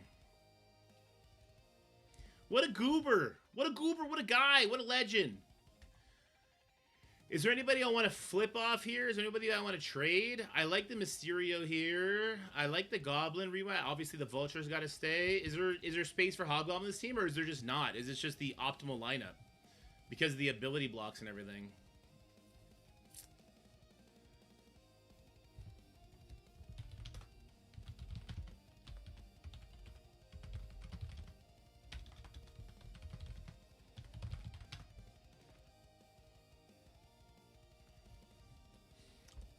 Mechanically, it's right. Just crazy punch up on the Scorpion. Let's go find out. All right, we got a God tier infestation team, so we're going to be hitting it with our this bullshit. All right, here we go. Sorry, I just saw somebody asking for a war approval attack. I gotta make sure I give it to him. Yep, give her. We're doing really good as far as clean goes. I do think a lot, like, they're playing with their food right now, which is fine. It's more fun for them, I guess, if we can make it somewhat close. But like, we have nothing on defense, right? We have nothing on defense. So they're kind of playing with their food. At the same time, we're not like struggle busting our way through a full clear, at least not yet. So that's a good thing. Goblin's definitely going first, so I guess I don't mind hitting here. Let's go ahead and try and get a... sure, let's get over here. Boom. Good. We definitely want to get a rewind, take these charges off of big time. Boom. Alright, let's get the ability block on him. Good stuff. I guess you don't have to. You could have saved that. Doesn't really matter. Let's get Shocker up. Bam! Shocker will give us offense up for our next attacks. You still want to double down on the ability blocks and blinds here from Mysterio. You do not want to ult. And then we'll just start pouring in the damage. Just start on the character that's going to do assists, I guess. Obviously, they're going to be missing all their attacks. That's good, but we're at a huge damage issue right now. If you can't see. The lack of damage is scary. Alright, start the rewind on the big time. That seemed pretty good. Let's do another one. Nobody was knocked into 50%, so that is kind of annoying. Yeah, you know what? I just don't want you to get to your abilities. We really need to get some kills going here. This will hit everyone who's not dodging. Good. We just need people to start dying so Vulture can do Vulture things here. Goblin passive is going to come in clutch. There it is. Now with one death, even if Symbiote Spider-Man does do his ultimate, I believe it loses like all of its potency. But you can see the Mysterio is just too good here. Mysterio's too good! God, those blinds. Yeah, aren't you glad you said banana and used the blind ability? Alright, Doc Ock will finish off one of them. Scorpion's still hanging in there. It's pretty impressive, actually. Alright, and now it's just the lone swarm left. I use Slayer instead of Ogg on this team. I think that that's fine, because obviously he still gives the offense up on spawn, so it makes kind of your opening attacks hit harder, so I think Slayer instead of Ogg is fine. I just like the Shocker's turn meter rewind. For like that big of a punch-up, I like the Shocker coming in and doing that 3-hit turn meter rewind. But yeah, good fight.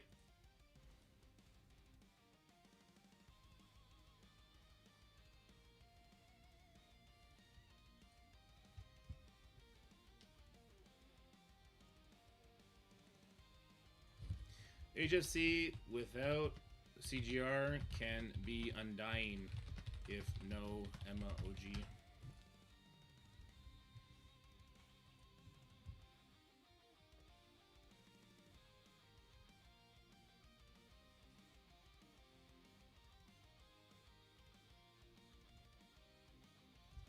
So 3-piece undying plus 2 new stats.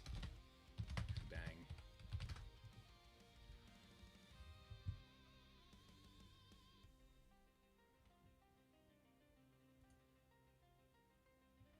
What do I have left?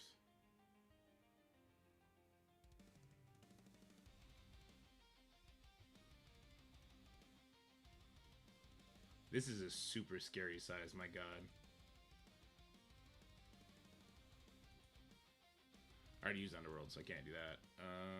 Yeah, I guess I can't do that.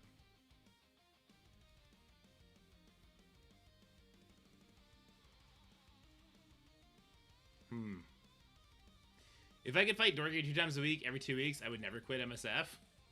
Because the wars are more fun.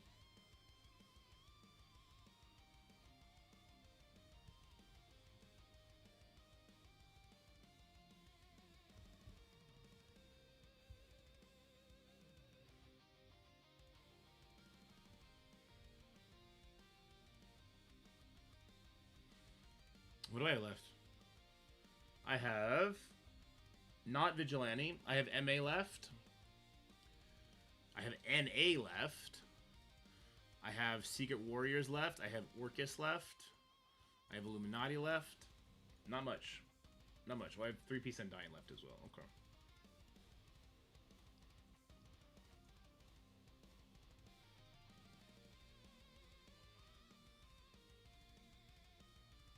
Security makes Havoc always scary.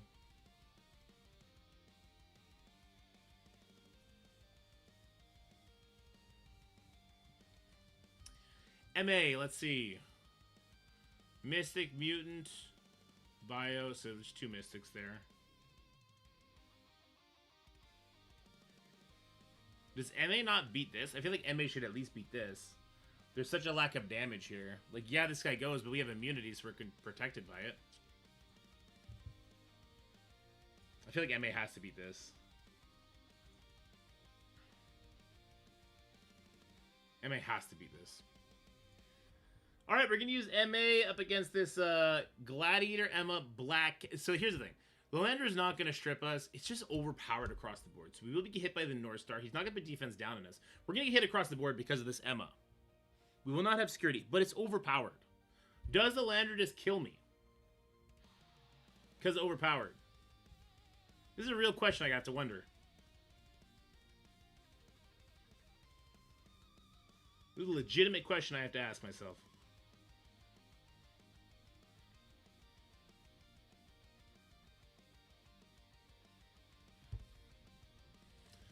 Overpower was such a bad... It's just a lazy idea. I used Apocalypse, right? Yeah, I used Apocalypse already. So...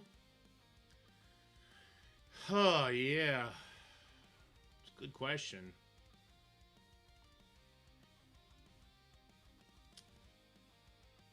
Maybe we'll get more use out of NA not in a room like Armory where they're getting buffs. Alright, well, you know, we'll put this in the video because I think it's important that you know how to analyze when you may be doing something stupid. That might have been something stupid.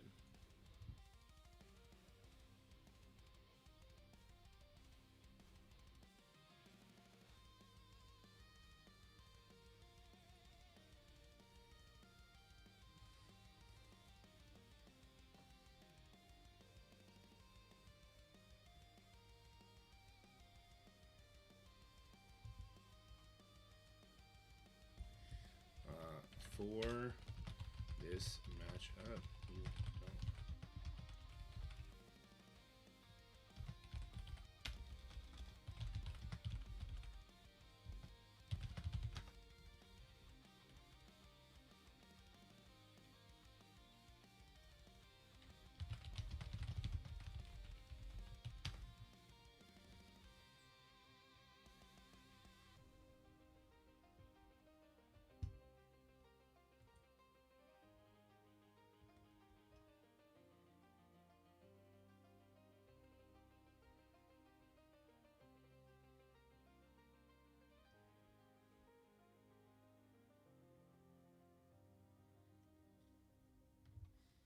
What about MA here?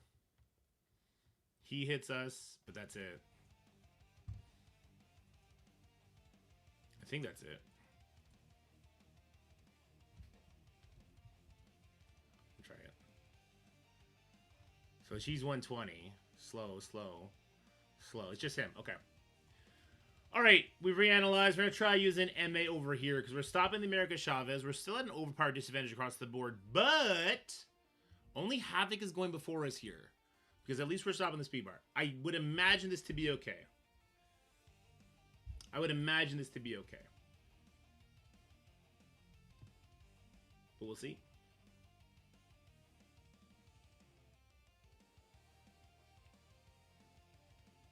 Wait, oh, we don't get immediate on spot. Never mind, we could be dead here. Oh my god, we're dead. We immediately died. We didn't even see what happened. We just immediately died. Offense up from Barracks and Falcon immediately died. Oh my god. I need to put offense down on him before I die. Oh my god. It's too much. I need a stun. Can I stun somehow? This should stun him. It's only Crucible he's immune to stun. Okay. Flip some stuff. Oh my god, we're dead. I fucking hate MA. I hate overpowered. I hate this goddamn game.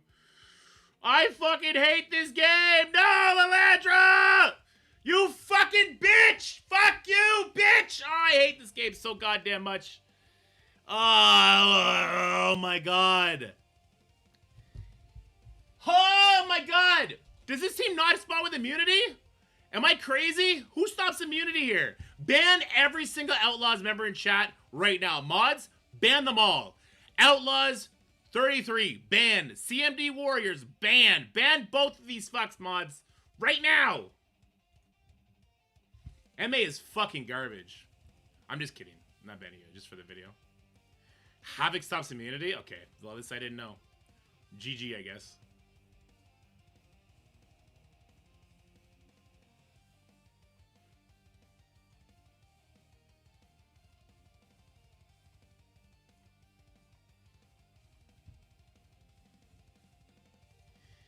Alright, well that sucked ass. We're gonna go in for a cleanup. We're just gonna use Illuminati here. We have speed up on spawn. They have exhaust. These are... God damn! I freaking hate this game. This game's garbage. So Havoc stops immunity. I had no idea that Havoc stopped immunity. Fucking crazy. Fucking crazy. Absolutely crazy that that happens, man. Isn't he gonna just kill my Shuri here? I'm just gonna put the slow offense down. Offense down didn't land. Well, oh, did she not even do offense down? She's okay. She'll be all right. She'll walk it off. Here we go. All right. Get a cleanse. Get some safeguard going. Those two are dead. We go for the Omega Red, and now we just finish this off. It's fine. It's fine. Oh my god.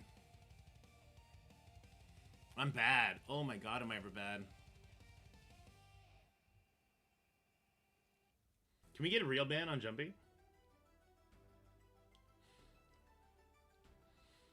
Jumpy's been walking a little bit too close to the sun with that.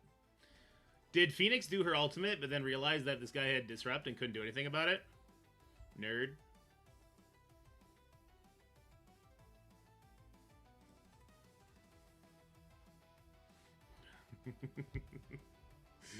Alright, there he goes. I can't believe Havoc does that. Alright, Havoc is a great plug-and-play character. I didn't know that he stops immunity. I was shocked when I had the defense down. I knew I was going to take a hit. I didn't think I was going to take a hit from offense up into defense down. That was brutal. It could have been anybody but Falcon and we would have won, by the way. But because it was Falcon, we lost that.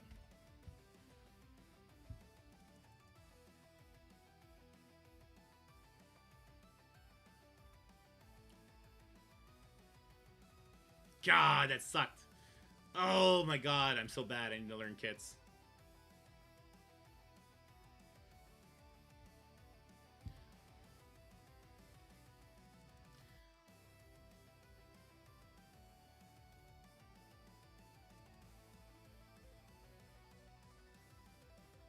Alright, we need to have some fun. We need to have some fun here.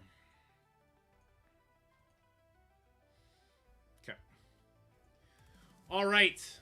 Listen, we've been super bad. Time to be super good.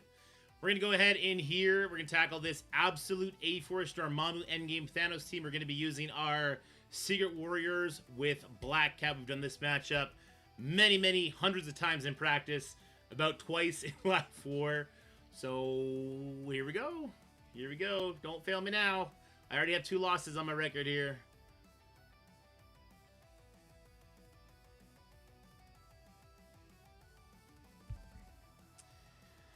Alright, so, yeah, oh, I'm kind of happy it didn't hit the endgame Thanos. If endgame Thanos gets pushed by Yo-Yo with offense up, that'd be really bad. Let's get that offense up off of him. That's good. Dormammu's eating all the extra attacks. Alright.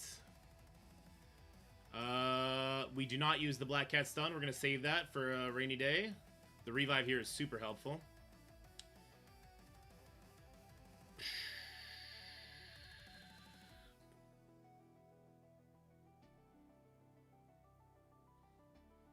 Do I want to push the endgame Thanos? Do I just want to... Oh my god, why am I forgetting the kill targets here? Is the kill target Miss Marvel Classic or is she last?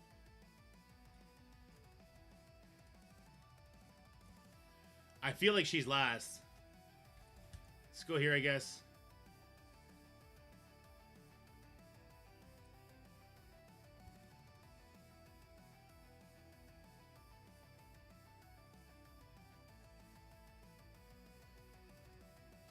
This exposed permakill thing with Gohori doesn't actually work against Phantom Rider. We have a stun, but we can't use it here. We can use it here. Sure. Stun trauma. Resisted? But you're tier 20. That's not allowed. It's illegal. Alright. Another special. We would love for Phantom Rider to have died instead of letting her do a permakill attack on us. I'm so fucking mad right now. That Phantom Rider avoided all the meaningful damage except the one thing that we actually wanted him to get hit by. Game. No game. No game. You're not doing this to me right now, game. What kind of bullshit is this? It literally, the worst fucking RNG you could possibly get just happened. The fucking worst. Brother, what in the fuck? Why am I getting toggled? What is happening? I'm getting toggled. This is insane. Holy shit. Literally the worst RNG that could have possibly happened. First, the stun from endgame Thanos. Then the complete ignorance from the enemy team to do any sort of damage. This is fucking crazy. This is why I was trying to kill the Medusa, by the way. That's the only permakill that you can have. This is just crazy, dude. This is a crazy war that is happening right now. Oh my god. We're going right back in. No. We're going right back in.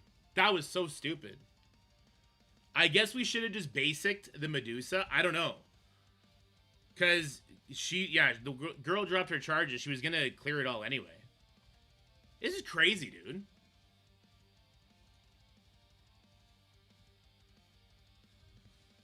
Gear tier 20 dorm. Well, that has nothing to do with the dorm. Get out of here. I'm really thankful that he didn't get pushed. He'll get pushed now, but that's okay.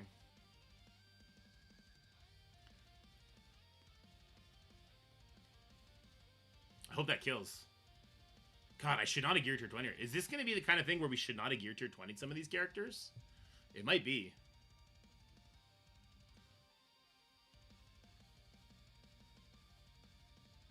Go for the kill here.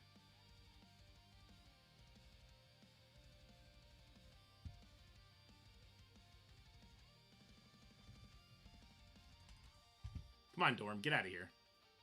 Thank God. Plus the ability block there is good.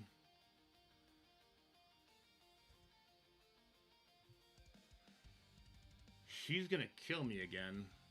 She's 100% going over here, isn't she? I feel it in my bones that she's going over there. Don't go for him, please. Thank God.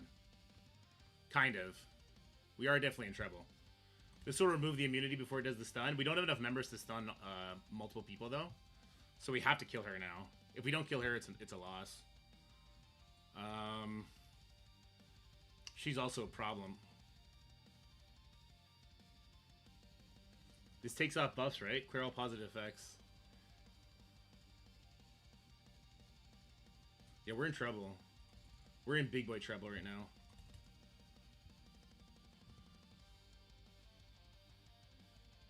Yes, it killed. Thank God it killed.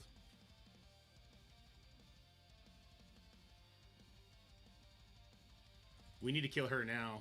If she doesn't die now, we don't get a revive and we can't kill the other two. She's not going to die, is she? We have a revive? Or a death proof, rather? If she doesn't die, it's over. Do they still get speed bar or no? Passive proc? Basic for damage? Dead? Yes, we got the revive back. Okay. Okay, we're still in trouble, though. Steal some of these buffs? We're still in mega trouble right now. Gohori's just down to basics now, though. Oh, thank God. That's so lucky. Boom, boom, boom. Definitely kill here. Just don't kill me. Just don't kill me. No. Don't kill me. No. Why is she taking 5 turns? Why did she just take 5 turns? It's okay. It's okay. Come on, Phantom Rider. You can do this, big guy. Big guy, you got to speed up. You got this. Let's fucking go. Best reset of my life. Holy shit. These battle passes need to happen sooner, man. My heart can't take this fucking free-to-play bullshit. Holy shit. Holy shit.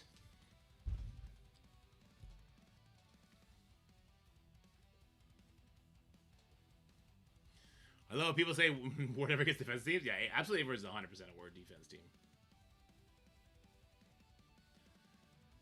Oh my god, I only have one attack left.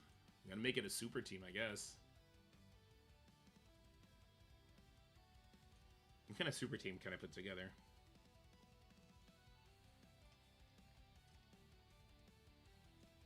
An Orcus Zombie Scarlet Witch team?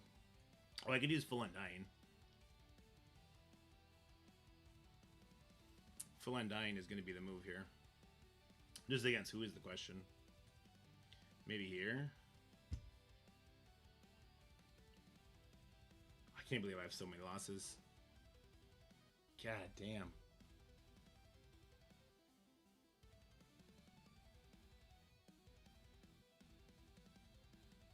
I did, just in the ugliest way possible.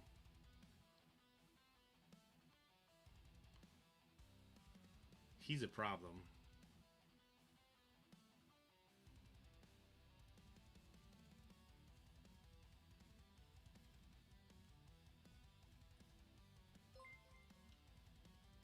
Thanks, Jumpy. Stop taking my son. No, it's mine! Can I get Zombie Casher early? There's somebody that works for Scopely that can just drop that into my account real quick? Oh my god, the lag. Or it gets free to play? Bullshit. Absolutely provably false.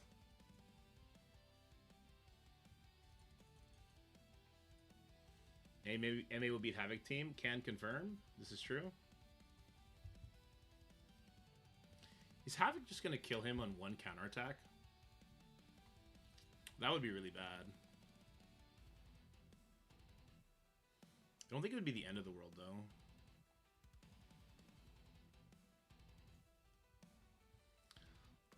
No, actually, he's geared to... I'd have to bring in somebody that's going to get the darkness. Somebody that's going to have more damage than Jugs to get the darkness. I need a big boy. Big boy, big damage. Punisher, maybe? Look at his Chavez. Geared to 20 Chavez. Yeah, fucker. You fucker. We could try Thing. You get a little bit of speed bar. He gets it on his own, right?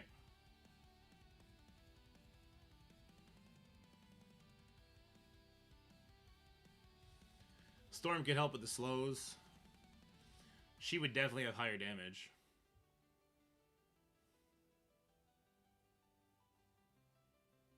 She'd also go before Gore. Let's try this. Okay. Alright, we're going to do 4-piece Undying with Storm here. I rarely get to use the 4-piece Undying. Storm's going to have a nice stun that I could either put on Havoc or Gore. Probably Gore because he would strip the charge off Storm and it might come down to Storm Ultimate.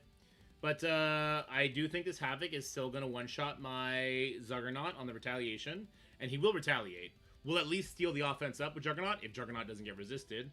Or at least remove it. But then Zombie Scarlet Witch will bring a new Juggernaut in. At least, listen, this is what we're hoping for. Things can go sideways like this. Disrupt for 2 turns, apply Safeguard, immunity. I mean, that's all good and everything, but you know, I just feel like I'm about to die to one-shot here. Hopefully Zombie Scarlet Witch doesn't die. I guess she's the most replaceable, because her job was to make sure that America Chavez speed didn't matter. She at least did that. We did not get the offense. Does he not? I thought he strip buffs. He guess he doesn't. Oh my god, we lived. Okay. I'm going to ability block here. I don't want that ult. I don't want that smoke. And then we'll stun... Well, let's put more... Oh, can't put bleeds on Gore. What was I thinking? Whoops. That was a misplay and a half. We'll stun the Gore with Storm. Or Null's going to go next. He got his ability block cleared or it didn't land. One of those two things happened. Storm is going first. She's going to stun. Good. I made her... she's a striker now for this match, actually. Because I wanted to eat up that darkness. Let's spread the slow to null. I don't like how fast he's going. I don't like how much the game is lagging either. What is happening? Oh, he can't put slow on null. Wait, I'm about to get snowballed on. Well, at least no speed bar, because... Oh, no, she is below 50% life. There is definitely speed bar in play. And null is a permakill. There is definitely some bullshit happening. Oh, my God. Oh! Fucking fuck! Fucking no ability block bullshit having motherfucker! This is so garbage! No stun landed cunt motherfucker! Oh, my God!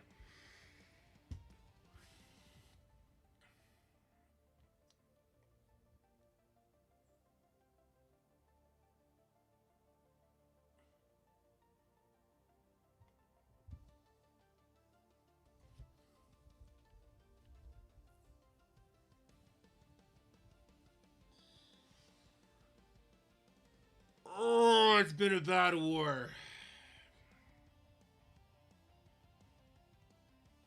Not been a great war. It's not been a great war. Alright. Not been a great war. But no stress, team. As I've already definitely lost it for us. So have fun with it. Just make sure we full clear.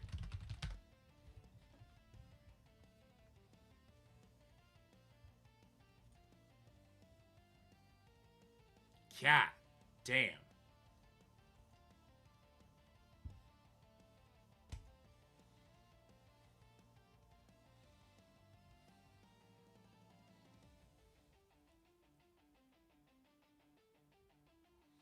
Baron would have kicked me if I played with this? Well, that's why I don't play with Baron anymore. Fuck that guy.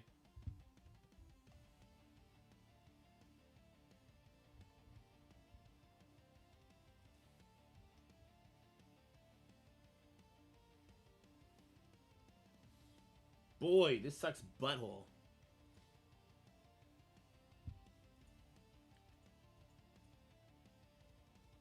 At least I cleared a room, I guess.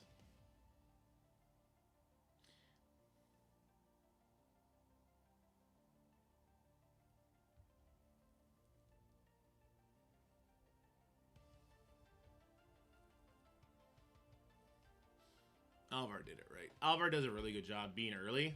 He's one of our smaller guys. He does a really good job being early on in the race and taking out the smaller teams. It's good.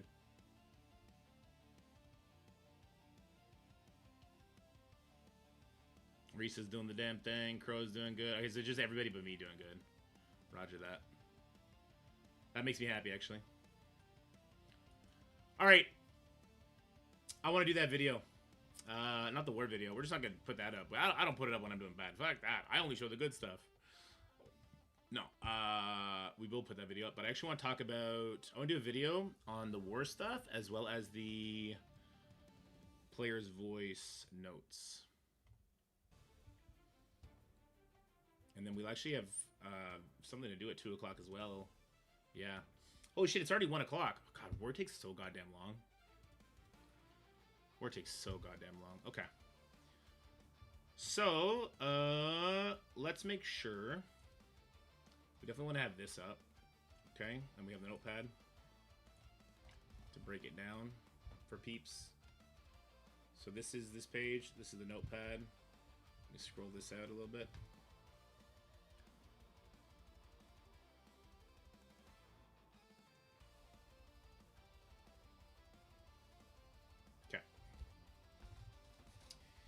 This is so funny. I mean, if these numbers are right, it's so funny. The new Young Avengers team? No. Thoughts of the new Danger Room? I found it really easy. Yeah, it's easy, but it's fun. I think there's some cool mods in there to dink around with. All right, I also want something else, though. What's this window showing? Okay, I want to show a Discord, but I got to be super careful when I do Discord shares. These are the council updates. You can be super, super careful when I do Discord shares because obviously we have our checkered past.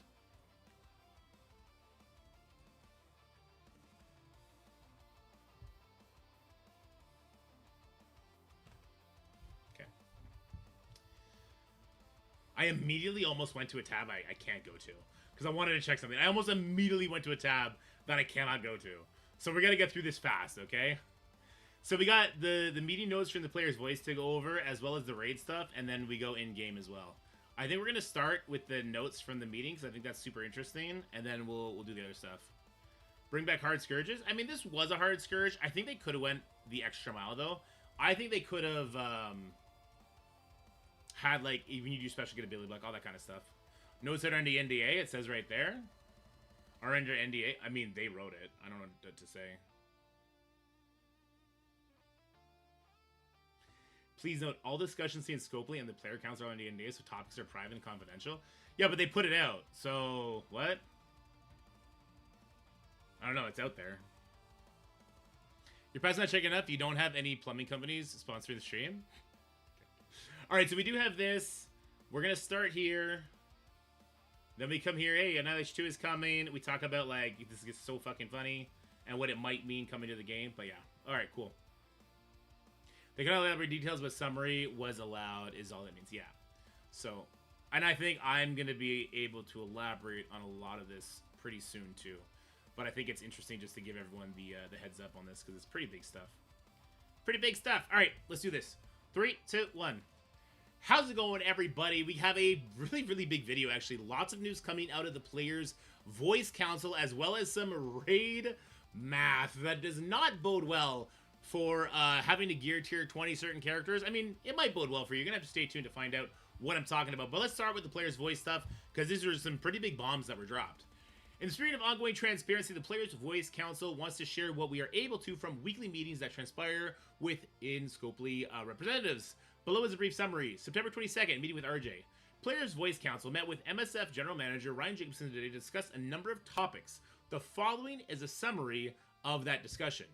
The next iteration of War is in the works, and is something the team wants to make sure is done correctly before playtesting begins, with time to share feedback with the team. Yeah, when we went to the Envoy Summit months and months ago, nearly a year ago actually, I don't remember how long it was ago, they proposed some pretty stark changes to War that honestly I was pretty excited about, and then they got some more feedback, they started doing some tinkering, and we've all been wondering, hey, when is War 2.0 coming? And it looks like that was something that they talked about, so the next iteration of War is in the works, but they want to make sure they do it right. We all know what Battle World 1 was like. Take the time to do it right. That's all I gotta say. The Omega version of the Annihilation Raid is not completely off the table. Discussions continue. The changes to this raid are a simplification of what quickly becomes sim nodes in an effort to decrease low-quality screen time. Hopes are to focus dev time on more/different PvE features and events. For those of you who don't remember, it wasn't that long ago.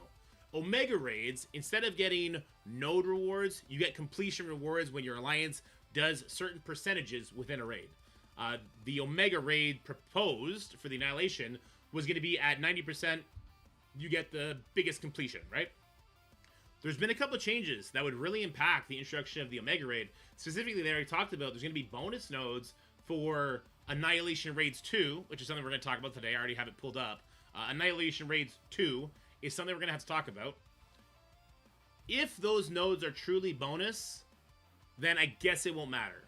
But when we switch to Omega Raids, if you were in an alliance doing Omega Raids, you would have to completely skip over any bonus nodes unless you have every single character on that team at gear tier 20.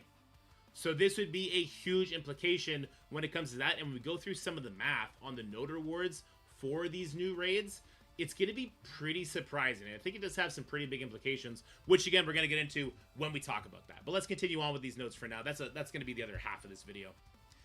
Danger Room can vary in length and content. From the fun of utilizing the roster, example X-Men, to the latest release team, balancing time spent versus rewards is the focus now, but still narrowing on it. So there is a portion of the community that loves Danger Room. They love playing it even though they're not getting rewards. They love seeing all the different sort of builds that they can make. There's the other group that just kind of milestones and chill.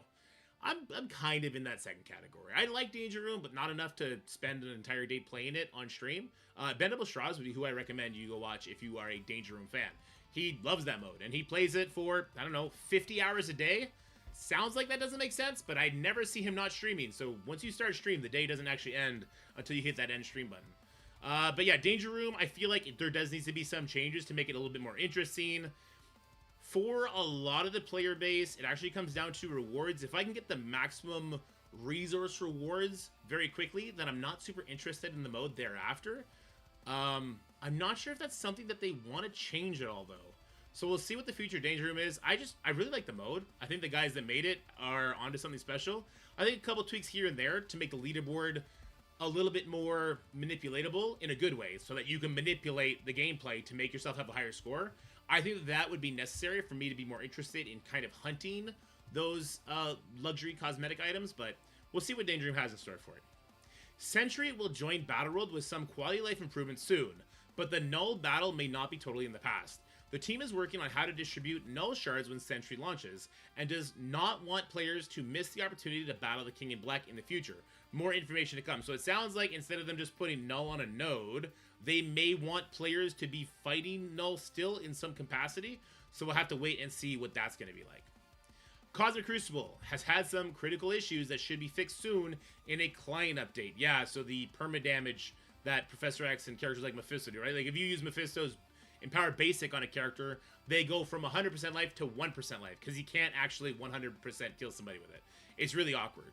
But Professor X, when he does that mind control attack and it causes permanent damage, that can get doubled. There's this really big issue, right? So they're going to try and fix that, as well as just kind of not really getting the coding right on some of the rooms that they try and propose. Like, Dayster's had 2 rooms now just not work. There's a little bit too in-depth, I guess, for the coding to be done in a reasonable and, like, working time. I'm not sure what the problem was there. But yeah, both of it was really bad. Last season was even worse. This season, it was kind of overshadowed by the permanent damage bug, but there seems to be some issues with Crucible they need to hamper down on.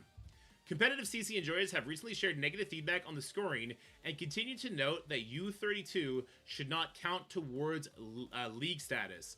I mean, it's fine if U32 doesn't count towards league status, but I mean, it's only people that are losing that are complaining, which is something it always is, right? But yeah, I mean, U32 being a very tournament-driven mode where there's 3 rooms instead of 6, I actually think Crucible needs more than 6 rooms at this point. It makes sense that is separate from our leagues. So I'm not sure when we're going to see the next U32 if they are officially saying, like, hey, we know this is a problem. We may not see U32 for a while. And then shared negative feedback on the scoring. I don't even know what this is. What does this mean? CC enjoyers have shared a negative feedback on the scoring. Anyone in chat know what the heck's going on? I don't know what this means. Like, the efficiency scoring? People don't like the efficiency scoring? I don't know what that means. That sentence right there. We'll try and figure that out. New game modes. Oh, I would love new game modes. A couple things currently in development, but too early to share anything just yet. We really need a new game mode, a new type of tower. Like, for the Sword Satellite, we've had the same, 40 or 50, 60, whatever teams it's been. We've had those same teams for like a year and a half. There's so many cool characters that have been released since then. All the post-Ares stat characters, right? That you could really build some really interesting, fun floors with. And they need to look at doing like a novice, beginner, harder, expert level towers, and have players pick which tower they want to put their effort into, and have the appropriate rewards within those towers, right? I think that'd also be a great way to do a catch-up mechanic. Like, put just a crazy amount of teal gear in the medium difficulty tower, right? And just, like, it'd be really, really fun, and then you can kind of tailor it to those players. But I do think we need some sort of new tower mode. It just feels like that sort of mode lends itself to this type of game so well, but is it being tapped into as good as it should be? Anyway, okay, this is crazy. This is crazy. When I read this, my jaw dropped. Overpower is noted as on pause for Purple ISO 5. Overpowered's dead. I guess there was such a visceral reaction to Overpowered by the majority of the community, and I think that the big spenders did eventually realize, like, oh, I only face other people that have Overpowered anyway. So I end up just exactly where I was. So I think it was just pissing more people off than it was appeasing. So I guess we're not going to see OP level 12 with Purple ISO 5. This makes a whole lot of sense because we do know the sort of jumps that we're going to be getting when it comes to Overpowered. In fact, let me go ahead and pull that up. We're going to see like a huge jump in the damage, right? Let's go game, or just updates. I think it was, what, 40% damage for skirmishers. And like 30% damage For strikers, yeah. So now these numbers make just infinitely more sense. The idea that they're giving this much stats away makes sense why overpower is no longer going to be a thing. And I think that's a really good thing. I think that is a really, really good change. I was really actually kind of terrified at the idea of having to deal with skirmishers with 40% more damage and then overpowered on top of that, making it 90% more damage. It would just make no sense, right? You would just be dying to like a nebula base. It'd be just crazy. It'd be just dumb, right? That's an over exaggeration, but you get it. So we'll see if it's on pause. It's not okay. It's not dead. Maybe I was a little hyperbolic there. It's on pause. So maybe we'll see it come back with the next level cap increase or the next gear tier or somewhere down the line. But lots of people were worried about overpowered tier 2. Well, you can take that worry and stow it because they're actually taking a different direction. They're stepping back. This could mean the gear tier 20 bottleneck stays a little bit more closed than what we've seen from, you know, one progression path previous to the current progression path. Normally it opens up a lot. We may see gear tier 20 not open up as much as, say, you know, what would be the example, like gear tier 19 uniques opened up. We may see that, but we're gonna have to wait and see. All right, given the direction of the general community when released, the team is looking to reawaken this topic, so we'll see what happens with that. Blue Marvel will not be an epic, will not be a mythical character. So that's your Mephistos, your Odins, your Professor X, your Super Skrull, etc. He will not be a mythic character, but he will be an epic character. That's your Captain Britons, your Zombie Scarlet Witch. So it's a different tag, and it is to signify a step down. So I guess in Valley Flame's video, when he said, like, he's not going to be Mephisto or Odin level, they really want to send that home. Like, he's going to be an epic character, not a mythic character. This is sort of interesting. So the question then becomes, how difficult is it going to be to get Blue Marvel? Because everything they said about him, which again was just in this blog right here, everything they said about him pretty much indicates that it's going to be a Dark Dimension style unlock in everything but name. You need the purple ISO, the same way we need it for Odin, on certain tags, same way we need it for Odin to get Blue Marvel unlocked. But he's not going to be as powerful or as impactful when he came to the game as Odin and Mephisto were. So that's super interesting, and I guess we'll see the future of Blue Marvel whenever we get that kit. We did see his speed stat in game. X is actually right. It was in game earlier last night, and he did have a speed stat at 132. I don't think we saw anything else, but we'll see what happens there. All right, Diamonds, Red Stars, and Awakened abilities should be appearing in chapter stores before they move into the shops. Noted some overdue, like Shadow King Diamonds, but the new shop changes should be coming before the end of the year with maybe more surprises too. So when they're talking about the new shop, they're not talking about the new shop. When they're talking about the new shop, they're not talking about like the antimatter store or the intel store. They're talking about that supply store, I guess. So they're saying that should be coming before the end of the year, and things like diamonds and awakened abilities should be making their way there. So we're kind of in limbo, which is super annoying because I really want the Shadow King passive, but there's no way I'm spending that much antimatter for what they want in that seasonal store. So I think a lot of people are holding their breath waiting for the supply store, and then we're actually going to be able to see if we're getting enough of those shop credits as well, because there's some concern there, but they haven't finished up. They haven't put the finishing touches on that system yet, so that's kind of concerning. All right. Noted a lot of leaderboards leading to fatigue. Yeah, we just had a Green Goblin 3D leaderboard right on the heels of the Null leaderboard, so it's like every week we're having one now. Took time with the big boss to share direct feedback about characters that get a leaderboard as opposed to those who get an orb, and how this can lead to a bad feeling for those who do compete in these events when they are done one after another as recently. I think we've had 4 weeks, 4 leaderboards in a row, right? It's a double-edged sword. I think free-to-play players probably want there to be leaderboards like there currently are, right? Because it just means more gear tier 20. If you are trying to spend to outdo everybody on every single leaderboard, then yeah, it's going to feel real bad. What I would say, and maybe I shouldn't say this, on this most recent Hobgoblin leaderboard event, I hoarded energy. I used about 10k strike tokens on extra energy. I didn't buy any milestones for it. I do think I was able to hit some of those premium milestones, but not all of them. I got top 1,000 to 1,500. I got so much Mystic gear, and I spent so little. Like, it was just hoarded stuff up. It was just hoarded stuff, and I had the strike tokens because when I buy passes, but I was able to get it, like, at a, I'm not going to say free to play, at a super cheap to play. I was able to get a crazy amount of gear tier 20 because other people are burnt out on leaderboards. But more leaderboards do mean more gear tier 20 for everybody. It's kind of really weird when you think about it, right? So it's definitely like draining people who want to spend money and get every single leaderboard and gear 20 every single character. But if you don't, you are just passively getting more gear tier 20. It's kind of interesting. It's kind of interesting. Anyway, that's it for those notes. I also had a conversation with the general manager about different stuff. I'm not able to talk about it yet, but I'm super excited to share this stuff with you when I can. But right now, we got to talk about the new raids that are going to be coming. So we do have Annihilation Raids 2 are in preview. They're going to come out the same time Superior Spider-Man comes out. But we did some math, and there's some funny math to go over. If you look here, we are currently on difficulty 8. Let's switch it to the highest difficulty. Difficulty 9.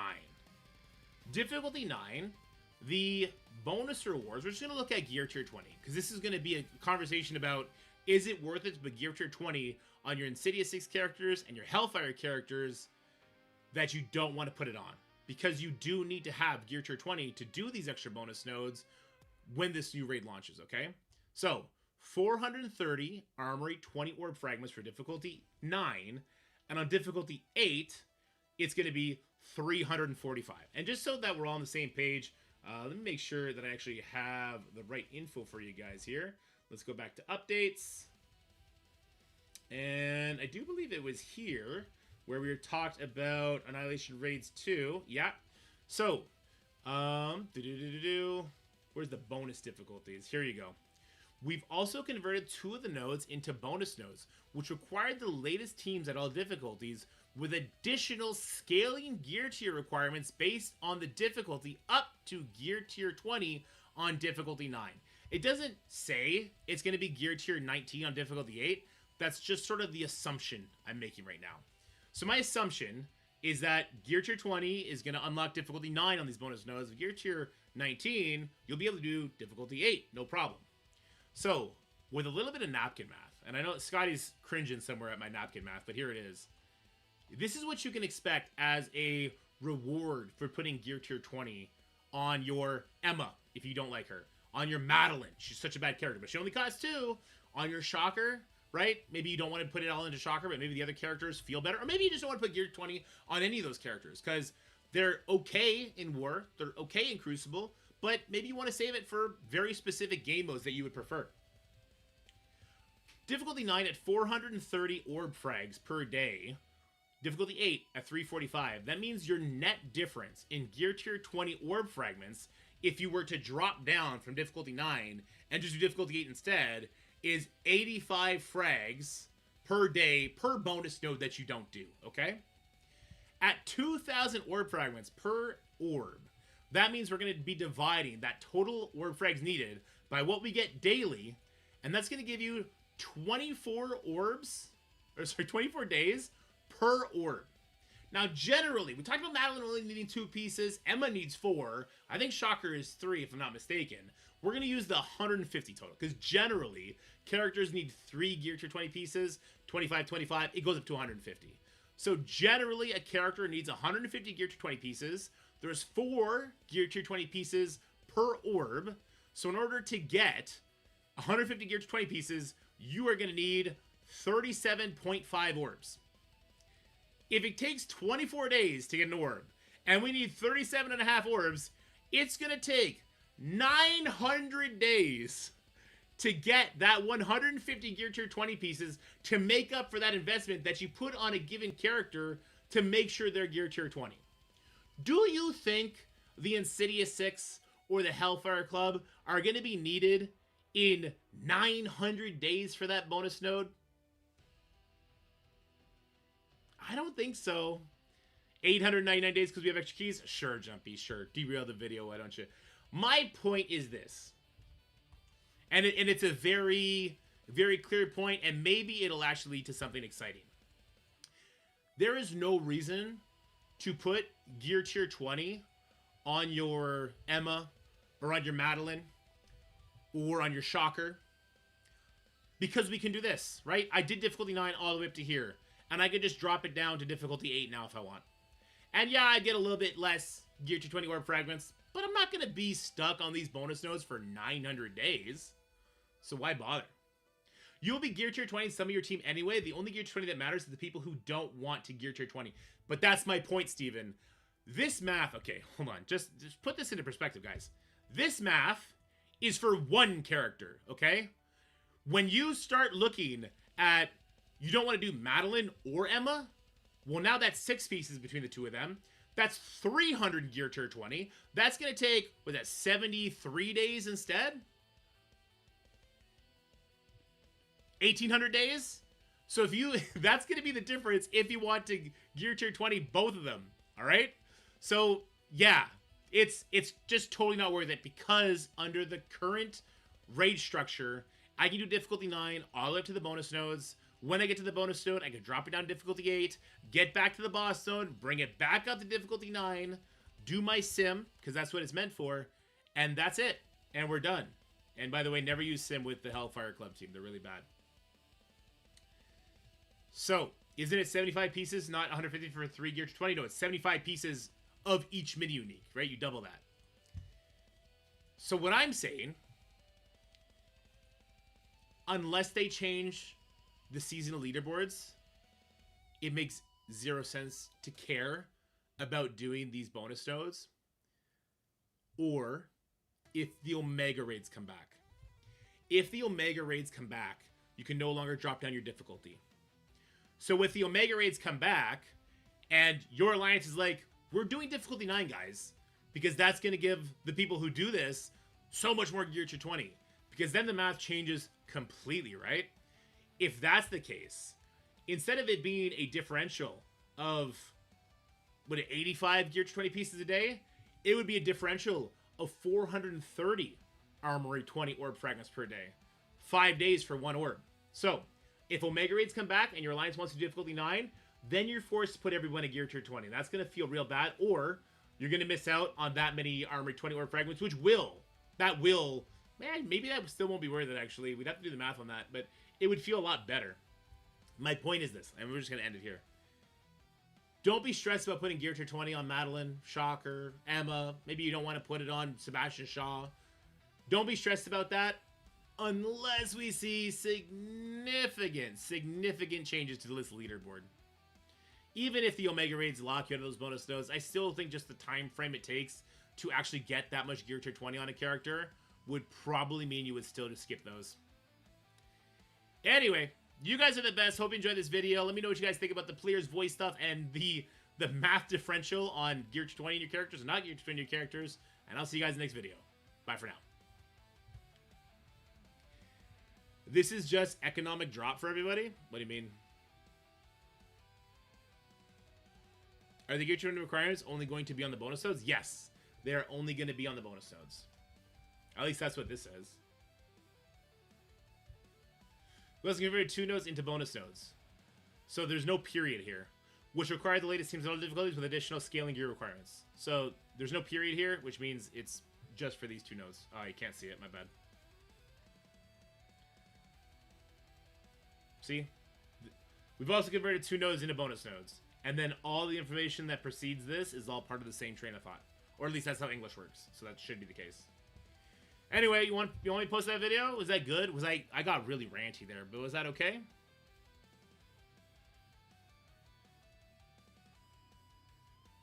Omega Chaos is barely better than Annihilation 1 at max difficulty, so Annihilation 2 with 2 less nodes isn't beating Omega. That's true, X. That's actually a really good point, unless the leaderboards get changed.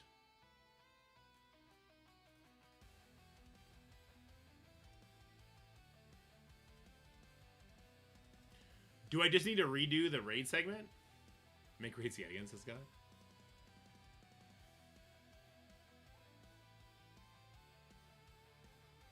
Post this so I can get it into the background? Fair enough. Alright, and now I'm going to make sure I take this off Discord.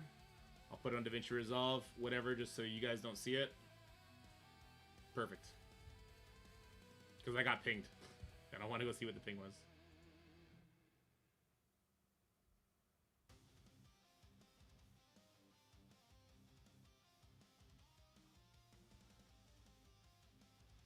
Okay.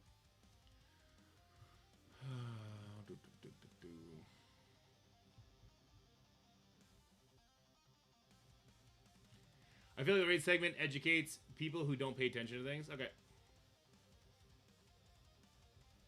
Alright, we'll post it then. We'll title this video.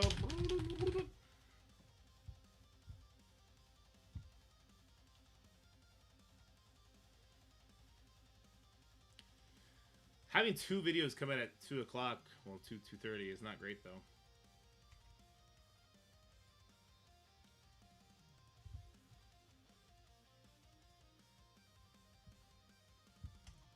Edumacations. I know what you were trying to say.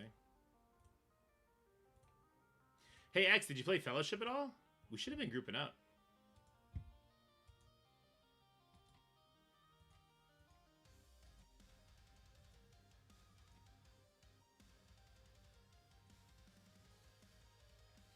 If one of the videos Lunar was blink twice, how do I not blink? I don't know. It's not that. Maybe I logged in and game didn't work, and then I just watched football. Fair enough. When it goes live, we should group up.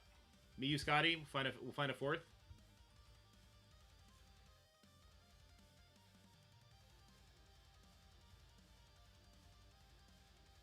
I think for that game, having like 4 people that want to play together is super important. Super important. Comes out in 3 weeks, I think, X. When is Superior Spider-Man releasing? I think on Wednesday, if I'm not mistaken. Why did I do that? I wanted to pause the music. I need to do a sound test real quick. And then overpowered on top of that, making it 90% more, it would just make no sense, right? You would just be dying to like a nebula piece. It'd be just great. It'd be dumb, right? Doesn't know over-exaggeration, but you get it. So we'll see if it's on pause. It's not dead. Maybe I was a little hyper about there. It's on pause. So maybe we'll see it come. I am a little quieter today. Increase or the next gear tier or somewhere down the line. But lots of people. Yeah, I am quiet today. Overpowered tier 2. How's it going, everybody? All right, that's fine. Title of this video, by the way, is Overpowered Dead, and I'm gonna get 4 billion clicks on it.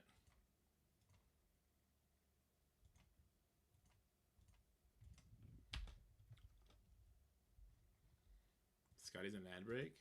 Get wrecked.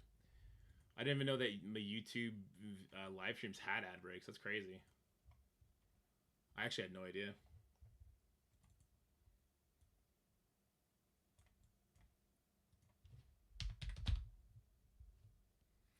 Overpowered is on lights. We're not. Yeah, but I'm gonna get a little clickbaity. It's dead for now.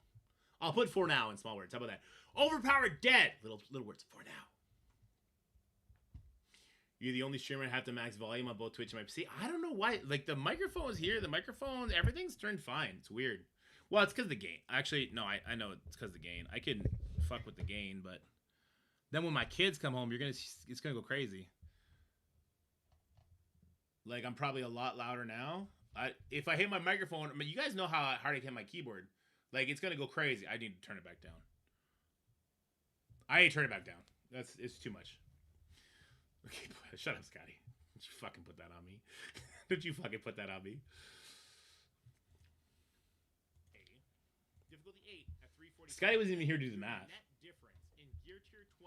Let's make a YouTube community so I can join and pay you instead of YouTube. Is that? I do have YouTube, don't I? Is that not it? What is it? The YouTube supergroup or whatever? What the hell is that thing called? I'll check it out. I should have had that. You hear the keyboard when you hear me? Yeah, I guess the keyboard is way closer to the mic, I guess. I can't believe how bad I did in War. I did so bad in War. We will post that video because it's super funny, but I won't be happy about it. I'll be salty about it all day. I'll complain to Scotty. YouTube membership. Yeah, I thought I had that. Maybe I don't, though. Maybe I don't. All right, let's open this up instead. I don't have anything here to not show you, I don't think. No. Duplicate this. Then we're going to go Overpower is dead.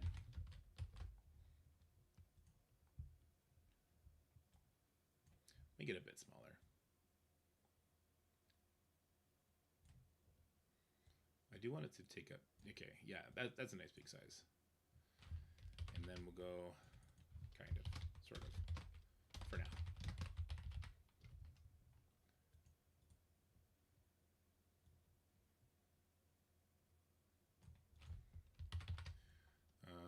This was players' voice council notes.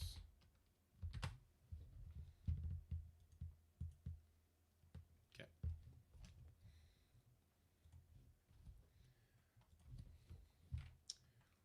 Why can't I control this? Okay, there we go. We get rid of this. We get rid of Dormammu. Who do we put here? Well, first of all, I'm going to take a screenshot of the council notes.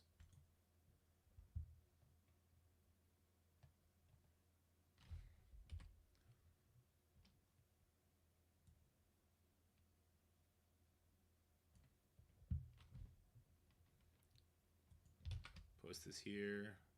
Ooh. Wait a minute. Can I make this bigger? No, I literally can't. That's awkward. There'll be a way to make this bigger. Can you not zoom in on Discord? You can't. Interesting. This is something I did not know. So what do you think of S6 Danger Room? Was your experience as polarized as mine? I felt like your run had Spider-Man or bust at D11. It probably does Spider-Man or bust. I mean, just rent Spider-Man, right? I think without Spider-Man, it would feel really bad on the energy. Like, you'd have to get energy strikes. You'd have to get super lucky on the packs without Superior Spider-Man, I think.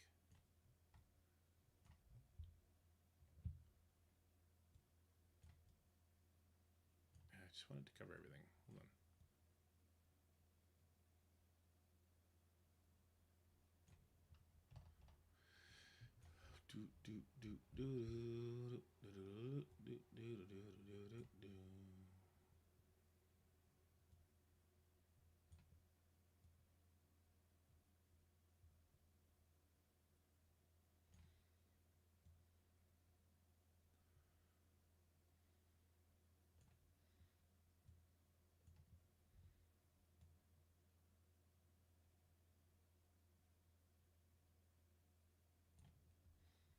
Take a little Sharpie. Red. Make it real small. Circle. Oh my god.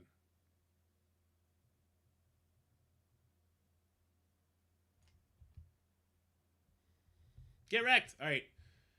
Even with Spider-Man, it felt like it was hunting one build. Very spread. I think. I mean, the new team is always going to be kind of the best team, right? I think they made that clear when they did their first like showcasing of the mode. But there's really cool things like swarms damage. And has anyone had Electro yet? I got Electro in the run that I actually finished, and Electro's crazy. The amount of extra buffs you can get with Electro is nuts. I think with Electro, there's two things that you can actually get 200% damage increase or something like that. It was awesome. Electro smashes. All right, what is the who's a character that makes like a whoa face? Do we have a whoa face character? We got to make a whoa face character. Although we are running out of time before 2 o'clock. Chat GPTs, please.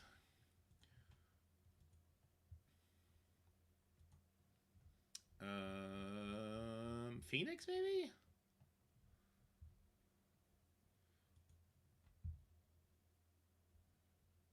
Maybe Phoenix? Blastar? Invisible Man? Who do we think? Oh, you know what? Green Goblin, maybe? Let's do Green Goblin. Because it feels like we haven't used him in quite a while. Do you think the ChatGPT would understand do a Home Alone face?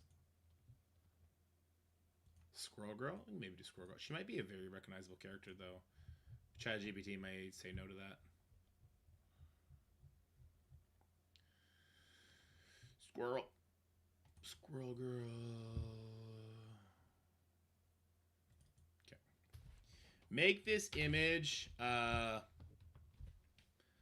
push her hands into her cheeks, making the Home Alone face. You think it'll understand that?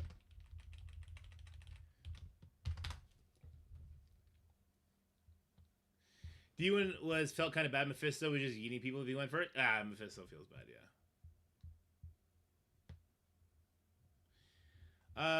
What else can we do here instead? I mean, if we just get the whoa face, I'll put it right here.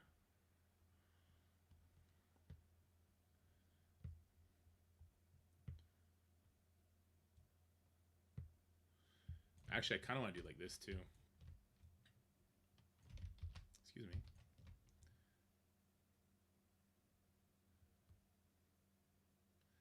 I don't know, where would this go? Maybe this goes up here.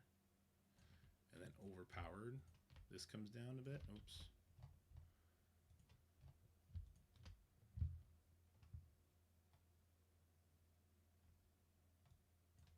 God damn it. And that's lagging. Why is it lagging so much?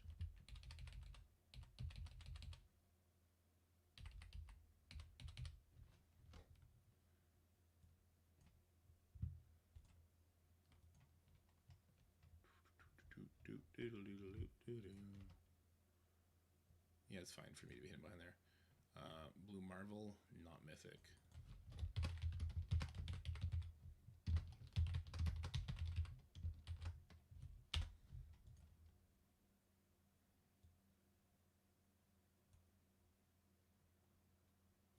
Actually, no. We'll do this.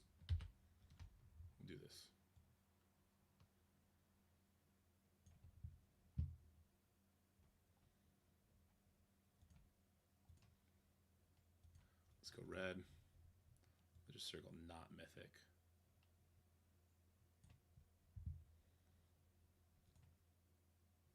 See ChatGPT.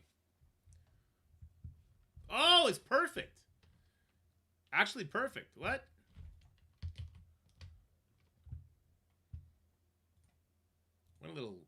Went a little much on the boobs, I'll say, but you know, it's okay.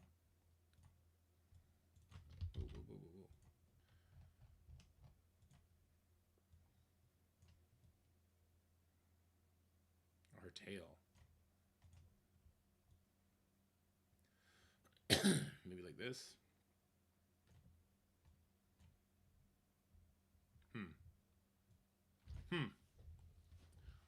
Maybe we bring her down. There we go, like this. There we go. Squirrel's kind of hiding there now, though, right? I gotta go feed the hamster. What happened to the squirrel's eyes? Oh my god! That's alright. We'll leave it like that. ChatGPT loves cleavage. Confirmed. Alright, let's post this video. Ew, don't show that war footage. Yuck. That was from today. That was really bad. We got owned.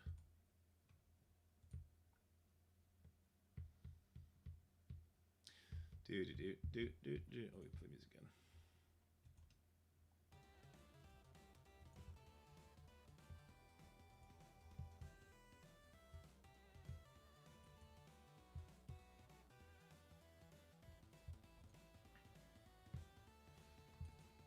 Okay.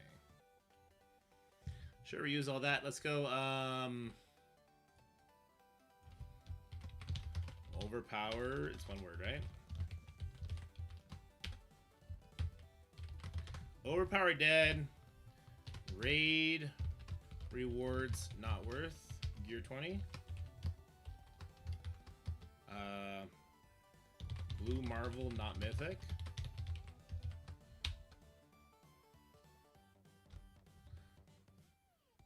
What does it say? New rewards not worth gear 20, I guess.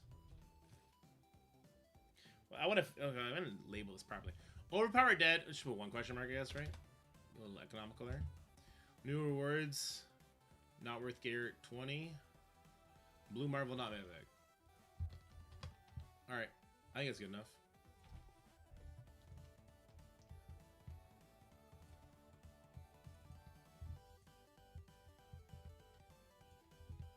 There's no gameplay there. What is A/B testing? This is new. Title A/B testing. You've been getting early access to YouTube. I don't know if I'm allowed to show you that. I don't know what that is. I don't know what that is. I don't think a lot of creators do this part with you guys. Maybe I should stop. Yeah, maybe I should stop doing this part with you guys. You can show us? I'm not sure I can. I mean, I'm fine sharing all my stuff with you guys.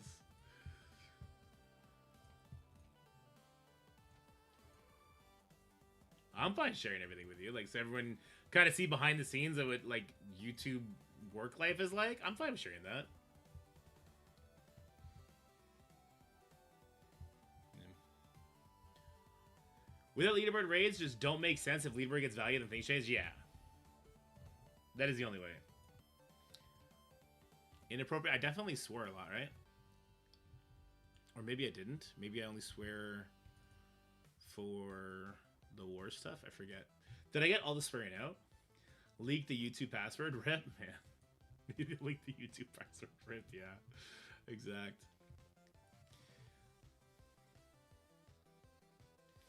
If you save course to Spider-Man, that likely means you didn't core for Hobgoblin? Yeah. Which means, unless you get really lucky when you're coring for them. Isn't it typically you can core one character per patch? I should use that. You regret early access to YouTube's new title A/B testing feature designed to help creators compare the performance of titles beyond just thumbnails. Please keep in mind that the feature is still in development. Try now. Ooh, title and thumbnail?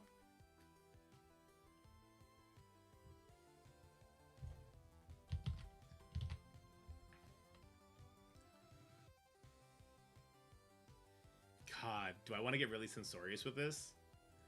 Do I want to get really censorious with this? Be like, new raid rewards are trash! Game's dead! Fucking Blue Marble's a fucking minion!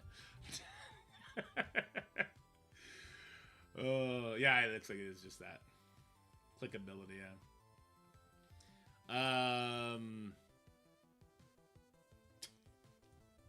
Blue Marble's a minion, yeah.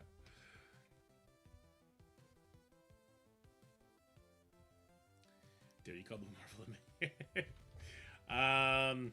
Okay. New raid rewards make no sense? No. But for my head will be saved. God damn, I don't know about that. Okay, let's go. Do not Gear 20 raid teams.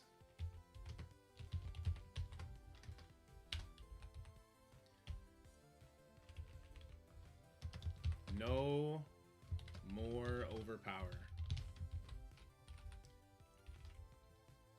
And then we'll just go players voice notes.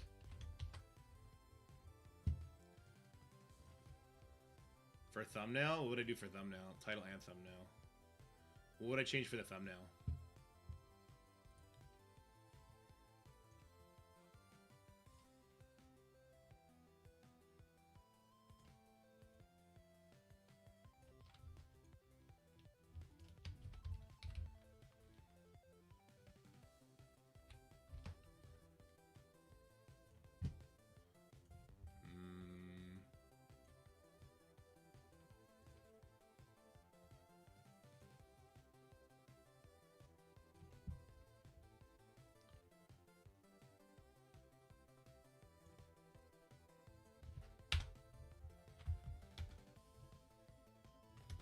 Maybe like that.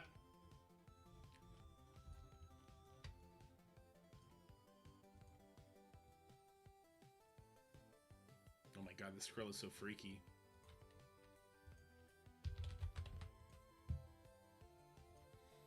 I never do stuff like this, so it's probably worth trying. I actually like this thumbnail better, personally. I really like this thumbnail better.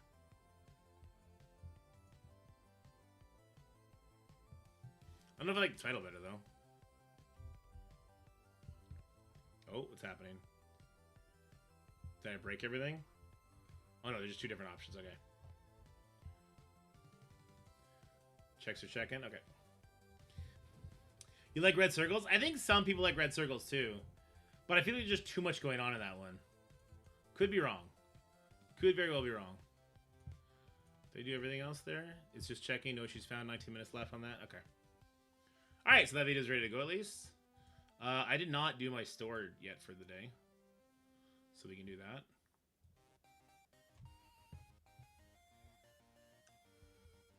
Also, will Gear Tier 20 Spider-Man? I mean, I put Gear Tier 20 on all the superior people. I kind of... Oh, what is this? Oh, right. I kind of regret doing Shocker now. But I think I'll find use for Shocker when I get the team big. Like, I think I will be able to find use for the superior team in War on offense. Does he get an extra star level? God damn it. Does he get an extra red star here at least? I just need him to get an extra red star at least.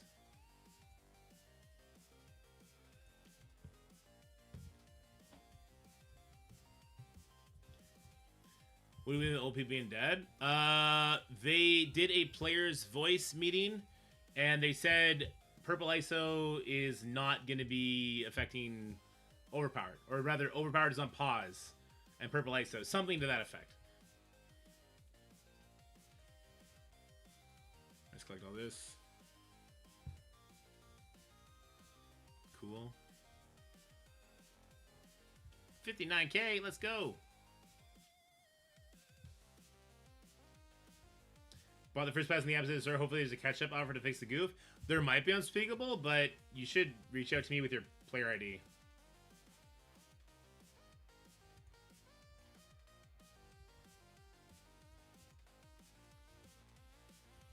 Oh yeah, don't fuck up this stupid dash offer.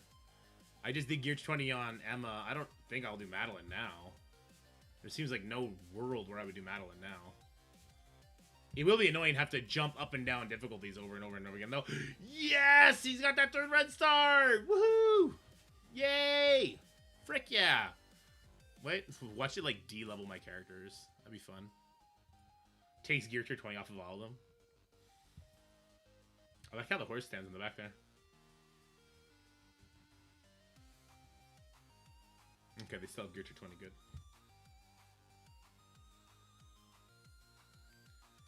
I have 4-star suck to suck. Damn, dude. You want the premium pass, Zick? You going all out, eh?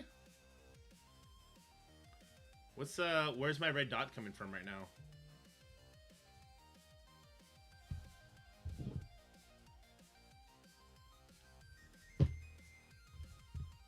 Where's the red dot coming from? Oh, here. Okay. Dude, we failed this. Holy shit. Oh, it's still there. What's going on?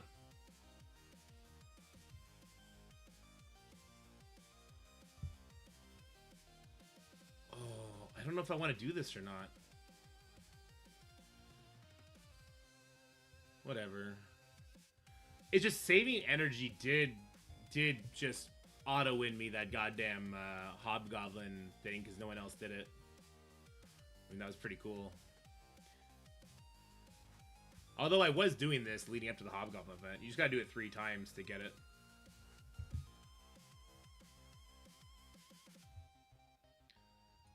And then who knows, maybe hit the jackpot on Shaw, get 100 Shaw shards, right?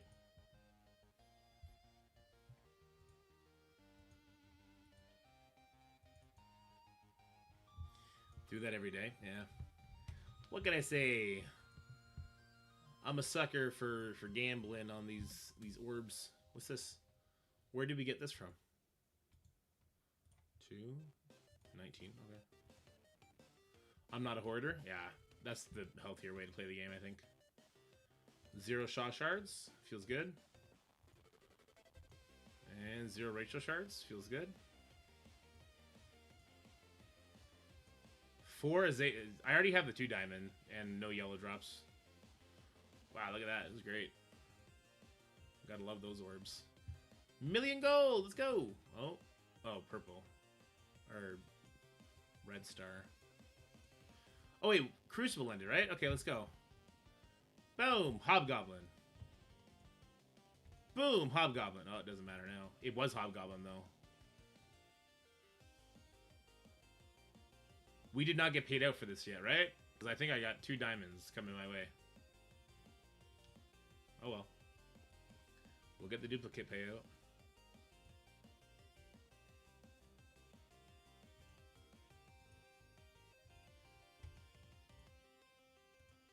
$30. Okay. Oh, shit! They put that core button there on purpose! Fuck! I've refreshed that node? Oh, no, I refreshed my energy. I guess it could have been worse. That still sucks, though.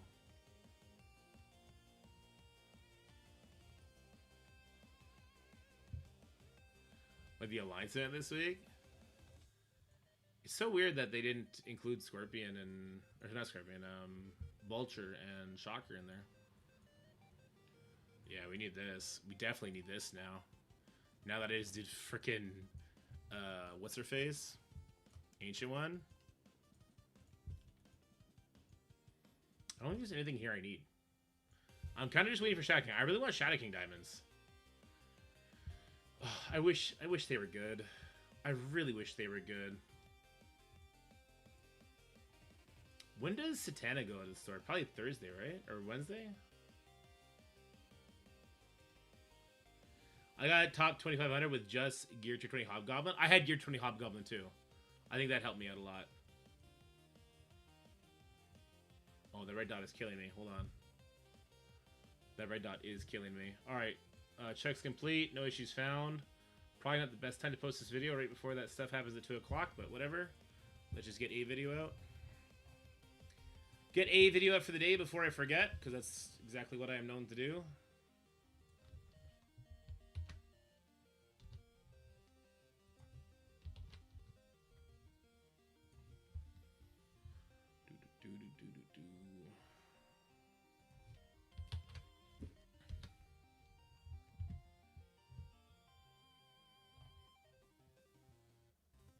So, Blue Marvel was in game, but we couldn't look at his kit, right?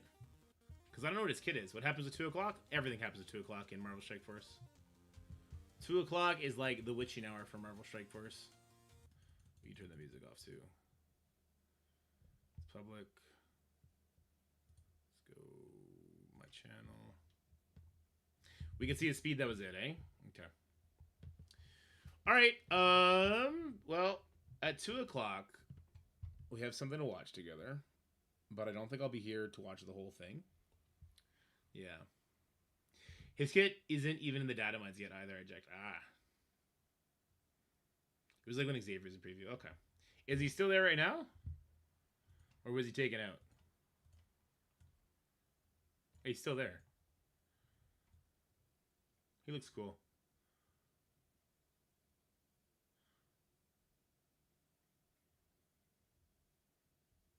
He looks cool.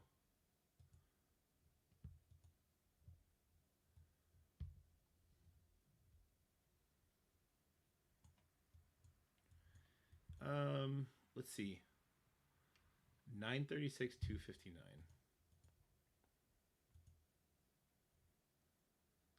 Can that health mean anything? He's on the stats table? Okay, I was just about to check if he's on the stats table and if we could do it that way. So what are his stats like? Let's go stats table. Let me pull you up with me. Health.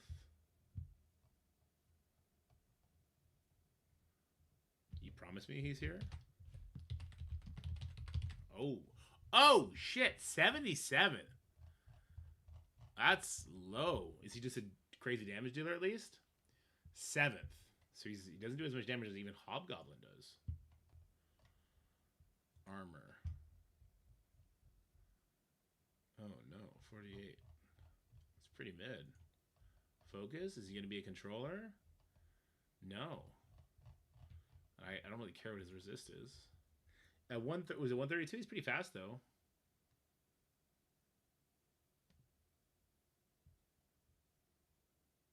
Did I give him Mythic Deck because of Quasar? I do not know the connection between the two.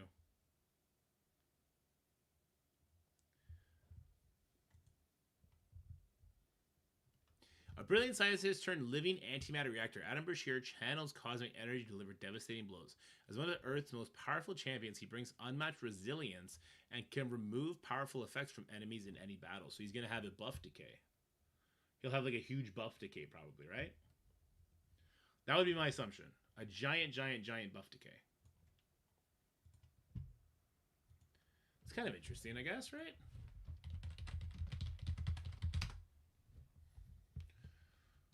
Do do do do do do do do do do do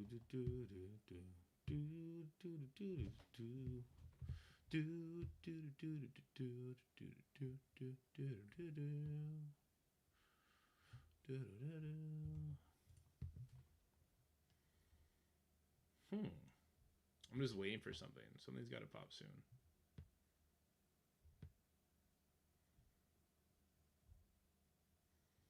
Something's gonna pop soon. I want to be here for it, at least for the first half of it. Based on his stats, it must be his mechanics that are crazy, or he's just a big damage dealer. Quasar is not super tanky, right? Quasar has high damage, so it could just be similar to that, I would assume. That would be my assumption. But you know what they say about making assumptions. Do you? Dollars and Donuts, he'll have awakening abilities, calling it. If he's an epic character, yeah, I mean, Omega Red has awakening abilities, so I would assume so. This is great. Hey, this is great. Look, there's going to be the Quasar trial, but there's Gear 20 Mystic, and I just used a bunch of Mystics on freaking Astral for no reason, so this is great that we're going to be getting Mystics here. Do I need to fucking put Mystic Gear on Immortal X-Men or Immortal fucking Uncanny Avengers? Do I need to do like Falcon and Hercules and Vision? I don't think I can bring myself to do that. Even if they are War Team, even if they are going to have a super long life, I feel like I don't want to do that. I feel like I'd rather do Agatha and Man-Thing. Is that crazy? For a war, I feel like I'd rather do Agatha and Man-Thing. And probably Man-Thing first. Falcon is fun. I didn't do anyone else, though. Yeah, Falcon is fun. It is. He's like, the damage is nice on him for sure, right? I got 440 of these, so no exhaust feels good.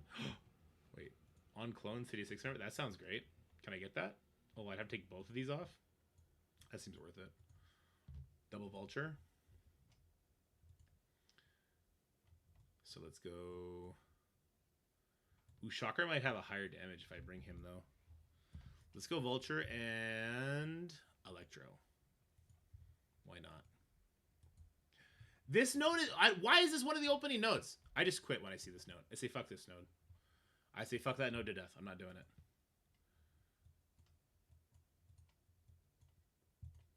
Sorry for... I'm in a mood today. I had way too much coffee. Green Goblin has high damage? Surely he doesn't have more damage than the new Shocker, though, right? Or, sorry, the new Vulture, right?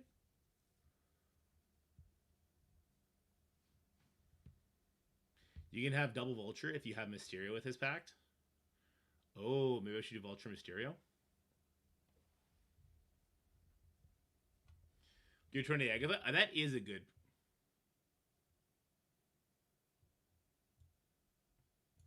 Excuse you? 993,000. 1 million? What? Is there a pack that's giving more stats? There must be. Maybe I'll make Vulture a striker then?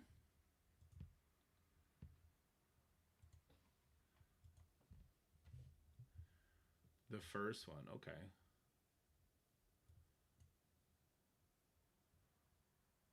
Well, I could do a double Gobby then. Double Goblin sounds fun. Because that'll be double the rewind, right?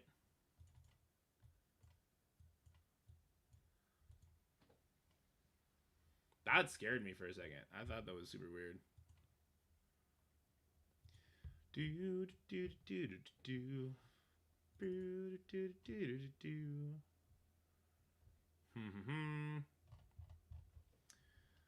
Where them girls at, dude? What's going on?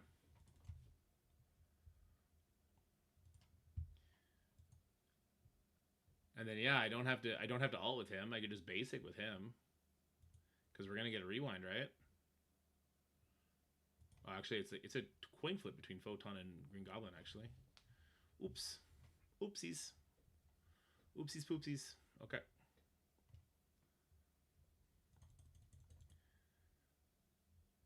So I'm on difficulty 11 now. Is it possible to beat without having all the different like raid packs on?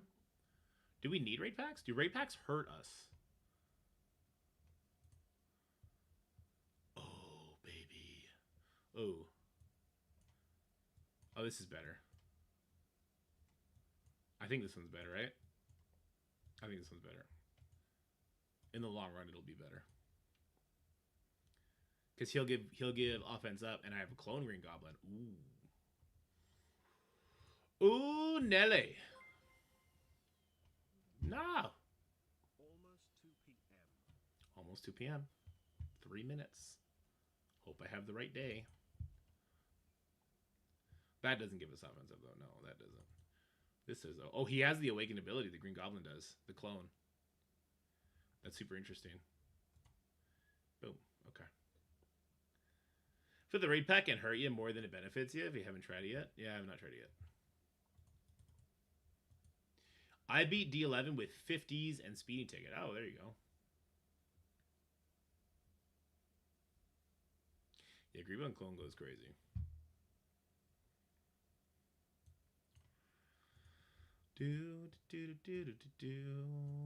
I just need to check something real quick. Am I just wrong?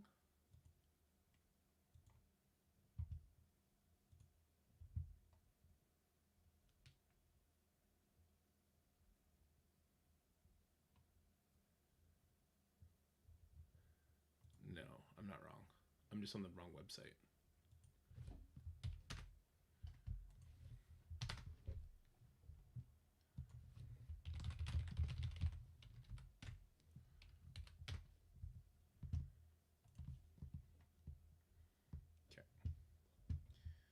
Oh, I think we have to gain speed up, but that sounds good.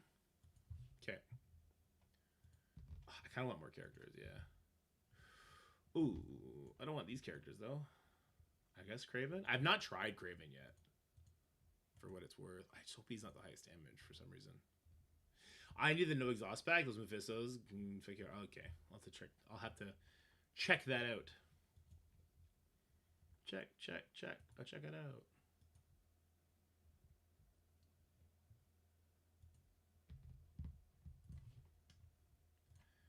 Get rid of this guy.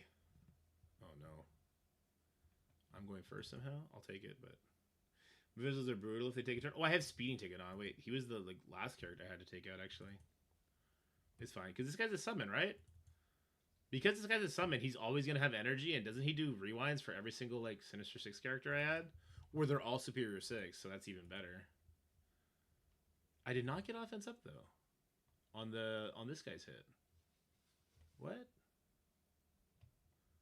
I'm confused. Kraken has a pack called Hunter's Sense that gives an additional 10%. Ooh, I like that a lot. I had fun interacting with Skrulls. I had a blind on spawn and he missed, and Retaliates killed him every time. If the Retaliates don't kill him though, you get screwed. Defensive and safeguard, I guess. I don't know. Not my favorite thing. I do a hard note. I want a good reward. It's 2 o'clock. 2 o'clock. It's 2 o'clock. It's 2 o'clock.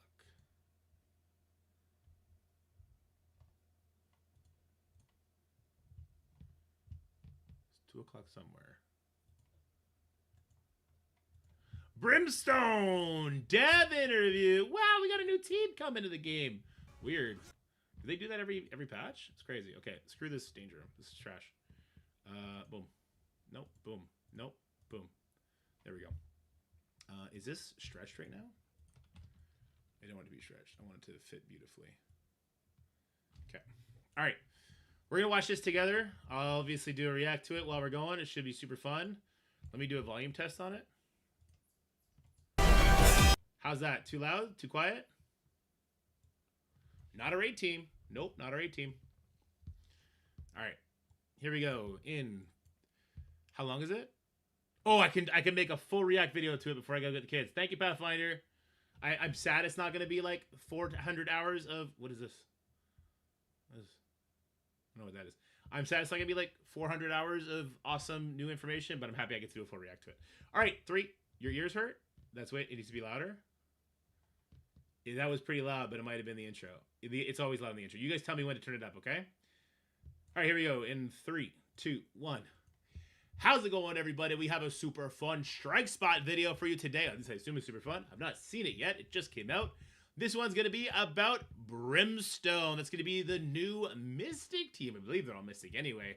That does have the Heartless Strange and the Elsa that we did see as part of the global rewards in the Blaster Invasion event. But I'm talking too much already. Let's go ahead and let's let Pathfinder and whoever he's got on the show today carry it away.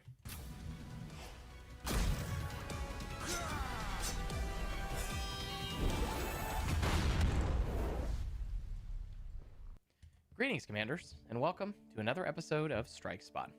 Byron from the combat team joins us again as we talk about the next team to terrorize Alliance helicarriers in Brimstone. Make sure you stick around till the end of the video where we reveal the next promo code that you can redeem on marvelstrikeforce.com. Joining us now is Byron. Well, welcome back to another episode of Strike Spot, Byron. How have you been since we've last seen each other? I'm doing really good, but extremely busy. Yeah, there has been a lot going on in this game, and we have a big topic to talk about today, and that is the next big war team in Brimstone. So, Byron, why don't you give us an idea of who the characters for Brimstone are? I kind of had a feeling it was going to be War because what were the last two teams were raids? Then we had Fantastic Four was Arena, and then was it a Cursed Crucible? So it makes sense to be a War team. It makes a lot of sense to be a War team. Or maybe a Battle World team if Battle World 2 was around the corner. They wanted to do the same thing with Astral. Yeah, people were thinking it was going to be a Mystic Raid team. I'm really happy it's not a Mystic Raid team. Liberty was the last War team. Yeah, so it's been a while for War then.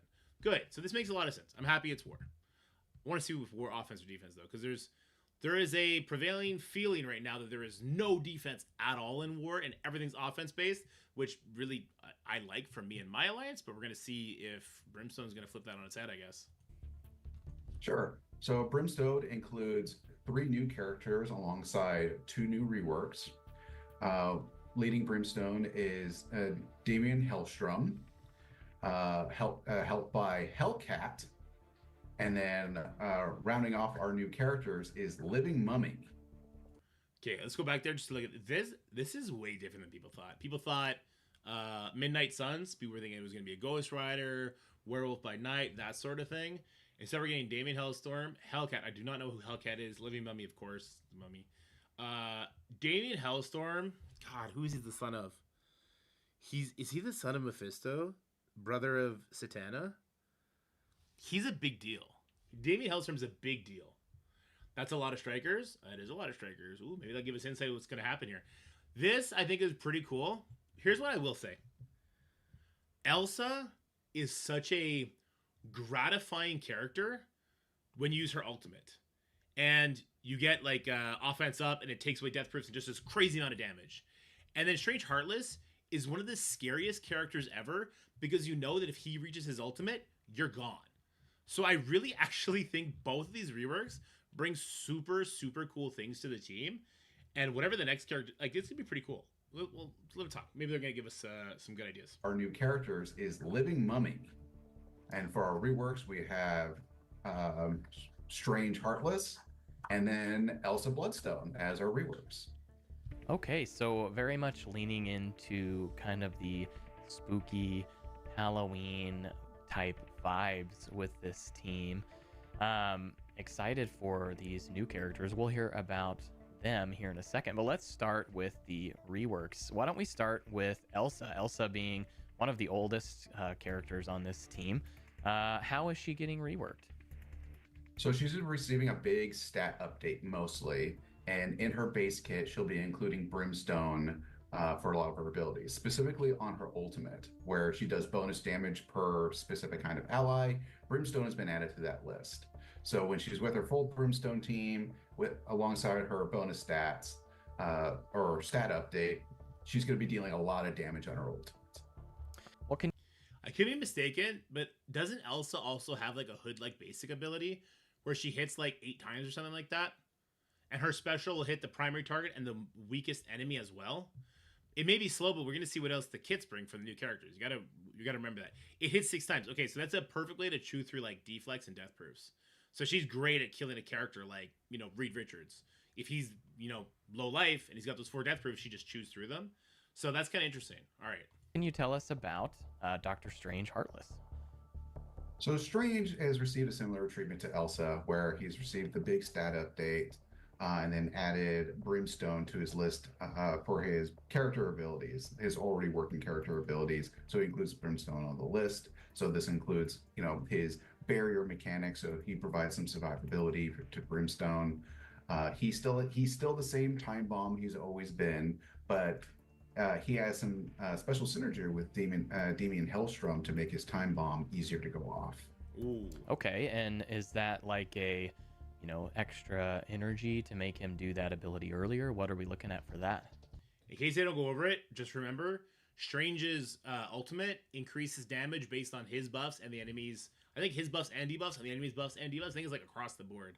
So depending what this team does, could load it up. If this guy's ulting turn 1, that's gonna be savage. So Damien Hellstrom has a win more mechanic where when enemies die, he heals himself and generates speed bar for himself, but he also gives out some ability energy to characters who are not at full energy. And because Heartless Strange, he has that big ultimate that requires a few turns to get up and running. He's usually the one who's going to getting that extra energy. So as you're once you get kills, then Heartless gets his extra ability energy, and then he's your finisher for the team. Okay, very cool, very cool. Nice. And I think before we move on to the new characters, I mean, we did mention that this is war. Are we looking at war offense, war defense, just war in general as far as this team is concerned? Brimstone will be a general war team, so you'll get a lot of use out of them on both offense and defense. Many of their abilities have been designed so they work seamlessly on defense. So, for example, both Damien and Hellcat on their ultimates have special targeting for specific kinds of characters. So you don't have to really have to worry about who your primary target is. Yeah. Okay, very cool. Well, Okay, so general use offense. I think this is what they want to do from now on, right? They want to be general use offense, but they're tailored to work well on defense. This is kind of like how Absolute A-Force are general use offense, but they don't do great, general use war, but they don't do great on offense. They are really annoying on defense. The Secret Warriors are kind of stepping in and messing it up as Phantom Rider gets bigger. I had a really bad time today with that matchup. So they wanted to lean defense by the sound of it, but general use war. I like that. I like it when it's both, and I think I've really, really enjoyed the Secret Warriors rework, the one new character for reworks. I think they should do more of that. Maybe like every third patch they should do one of those, and it should be general war. Because the more general war teams there are, the less people can just go full offense or full defense, and it's going to make for more interesting sort of like, what did you place on defense? What do you have on offense? Did you have a homogenized war offensive list for your alliance? Do you have the same 24 rooms filled with the exact same teams on defense? And that could cause issues that way. So I do like the general war use tags. I think we should see more of them, and I hope we get them faster because I think the war meta could use a lot of shaking up. let's start with the new characters for this team. And I'm just going to pick a name out of the hat. We'll start with the one you already mentioned, Damon Hellstrom. What can you tell us about him and his abilities? So he's very much going to be leading the team. As I talked about, he has that special win more mechanic on his passive. God damn. What? Why do his pecs have abs? Huh? Why do his pecs have abs? What is happening? Is he okay?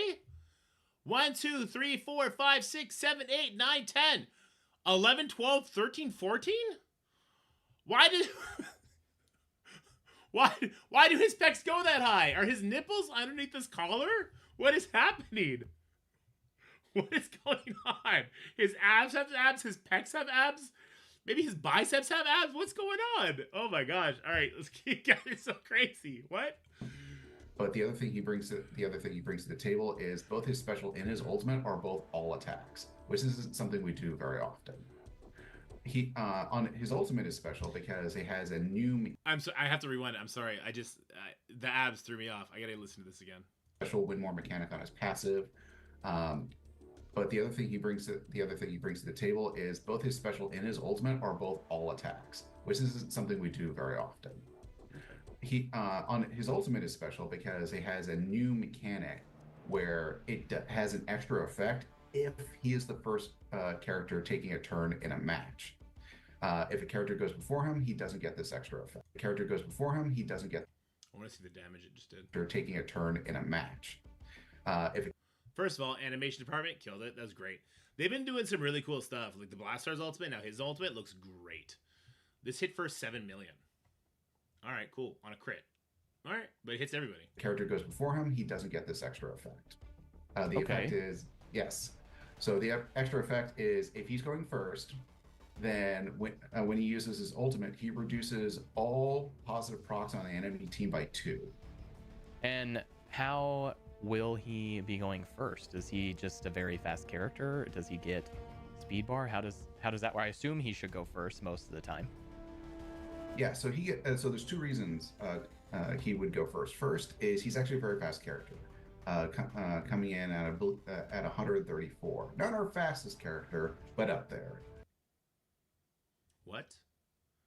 134? So he's faster than Red Hulk. Doesn't that put him at one of the highest? Isn't that the second highest speed stat in the game? Isn't Yo-Yo at 140, and then it's going to be him at 134? And then it's 133 Red Hulk, 132 Songbird Black Cat? That is an insanely high speed stat. Third fastest. Black Widow's at 135. Isn't she only 135 after an action is taken, or did they fix that? Still, though, crazy. Ronan's not 137 without the speed stat, which he doesn't get on spawn. He gets it afterwards. Wow. Damien looking good. Looking good. But he also gets additional speed from Living Mummy. Living Mummy gives passive speed bonus to all Brimstone elements. And that's just base speed then. Yes. Passive speed bonus. That's your Night Stalkers. That's your Fantastic Four. That is your Ronin. So does the Fantastic Four beat them then? Does the Fantastic Four take the speed set off them? Do they have an Emma Frost OG protection? Because if they don't, and you can stop their speed stat and rewind them, all of a sudden you can just nuke this team. You'll get to go before they get to go. You get to keep all your buffs because he has to go first to do his decay. All right, we're seeing some holes in the team already. So Demon Hellstrom is one of the fastest characters in the game and should be the fastest character in War. Yeah, 134 is very fast. I know that there are characters faster with their passives included, but 134 is up there, so that's exciting. Yeah. All right, well, very cool. So let's just jump to the character you just mentioned, Living Mummy. What can you tell us about Living Mummy? So Living Mummy is the team's protector, and he has a very special mechanic associated with Revive Once. So he gains Revive Once on spawn and Revive Once on his ultimate. While he has Revive Once, on any character turn, he gains Taunt. Oh, wow. So definitely. It's like a Sasquatch. He's a new stat Sasquatch, basically, when he has Revive. I like that they did that, because they did that with Phantom Rider too. It is annoying with Phantom Rider. But, yeah, so I mean, if you take the Revive off, it's going to be interesting. Still cool. Okay. Definitely acting as that protector, as long as you don't lose the taunt on opening, through like an Ares or something to that effect, you would get taunt up right away, but he can also get it back through his ult. That's pretty cool. I know we talked a little bit about the bonus speed that he gives to the team, but does he provide any additional protection for the team besides the taunt? So he also, on his passive specifically, while he has Revive Once, he is immune to Vulnerable, Ability Block, and Stun. He is also immune to bleed and Regeneration. The idea being that he's a mummy, so he doesn't really have any blood. Vulnerable, Ability Block, Stun, Bleed. Okay. Other ways that Living Mummy protects his Brimstone allies is through his active abilities. On his active abilities, he can give out buffs like Defense Up and Safeguard, but probably more importantly is he has some heals for the team. So on his passive, he has a fairly significant heal of 20%, and on his ultimate about 15. The other thing That was so fucking cool. Holy shit, that was so cool. He just dropped a pillar on that guy. is a fairly significant heal of 20%, and on his ultimate about 15. The other thing he helps out is he has a bit of a win more mechanic on his ultimate ability where he provides speed up to Brimstone allies. Oh.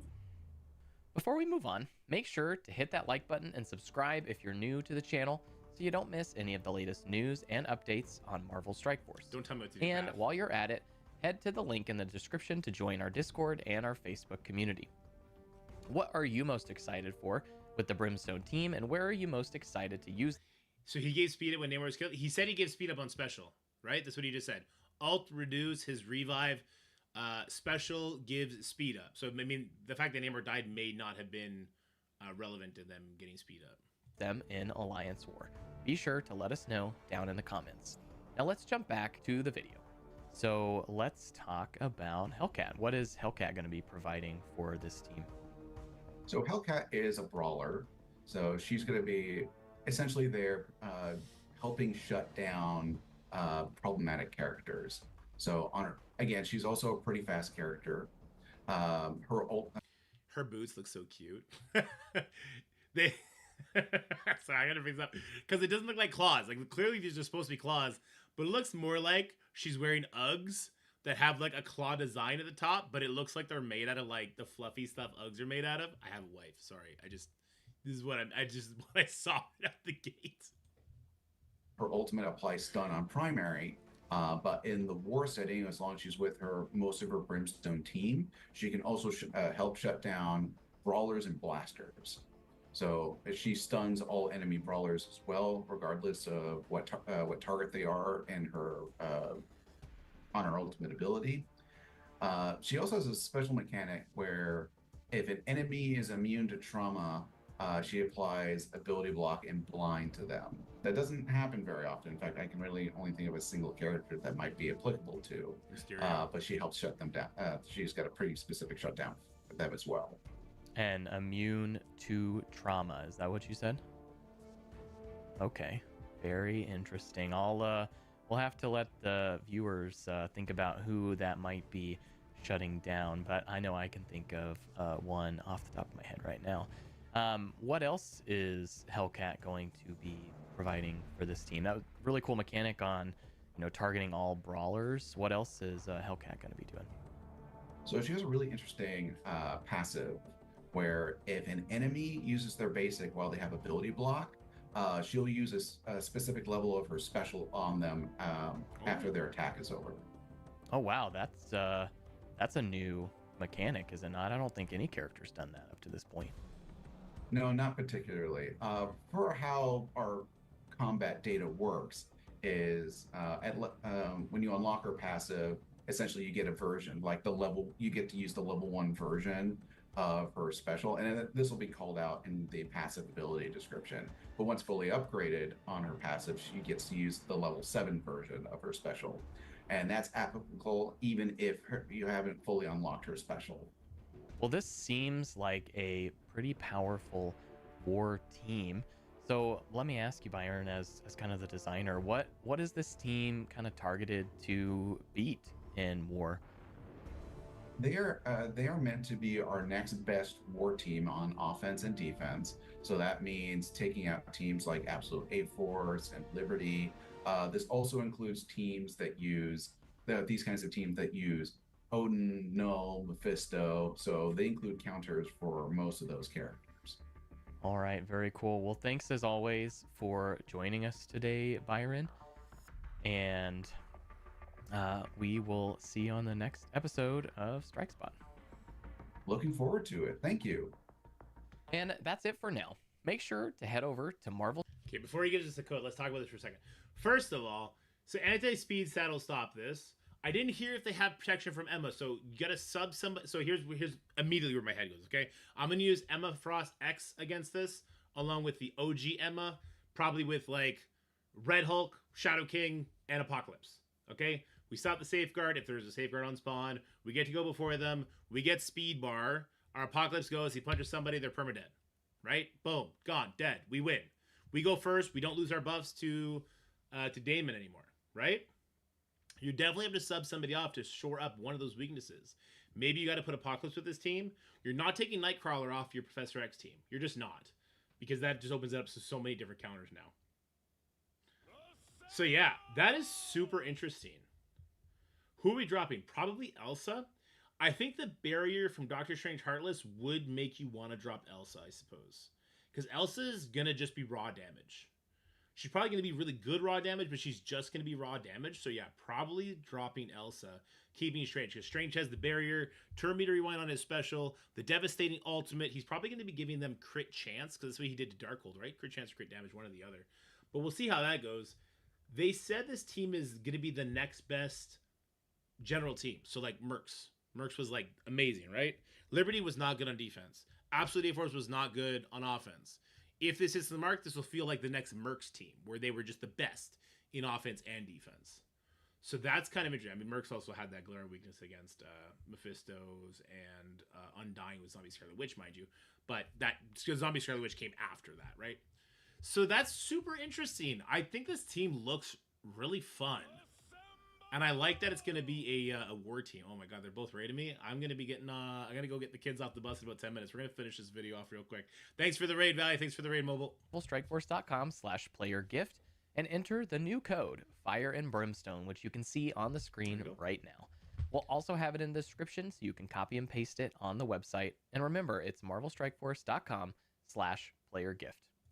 We'll see you on the next episode of Strike Spot. Thanks, Pat. W video. I like the strike spots. And honestly, they're getting better and better engagement from the player base. I was watching this number climb up. This number is normally pretty low in these videos. It's been out for minutes now, 23 minutes, and they're already at 1,000 views. Good.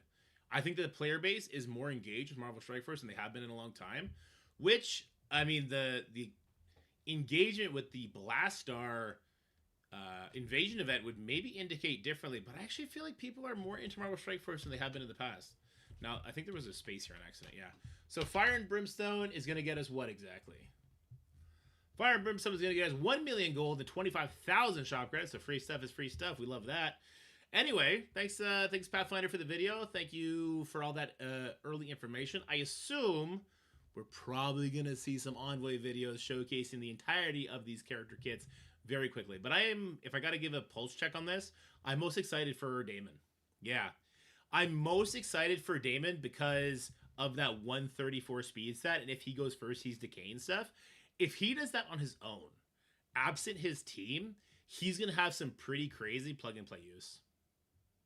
Dorky is getting the Scorpion of the team. I hope if I'm getting one, I'm not getting the Scorpion of the team again. Scorpion, listen, I hyped him up because I love that character. I'm really happy I got Scorpion because he's one of my favorite. This is not for this video, all right? I hope you guys enjoyed this video. Stay happy, stay healthy, have yourselves a wonderful day. I'll talk to you guys later. Bye-bye. You guys are crazy. You fucking X just pulling me off topic, about to get me to rant.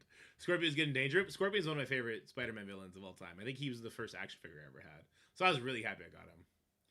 You got sidetracked? I did get sidetracked. I know, right? I never get sidetracked.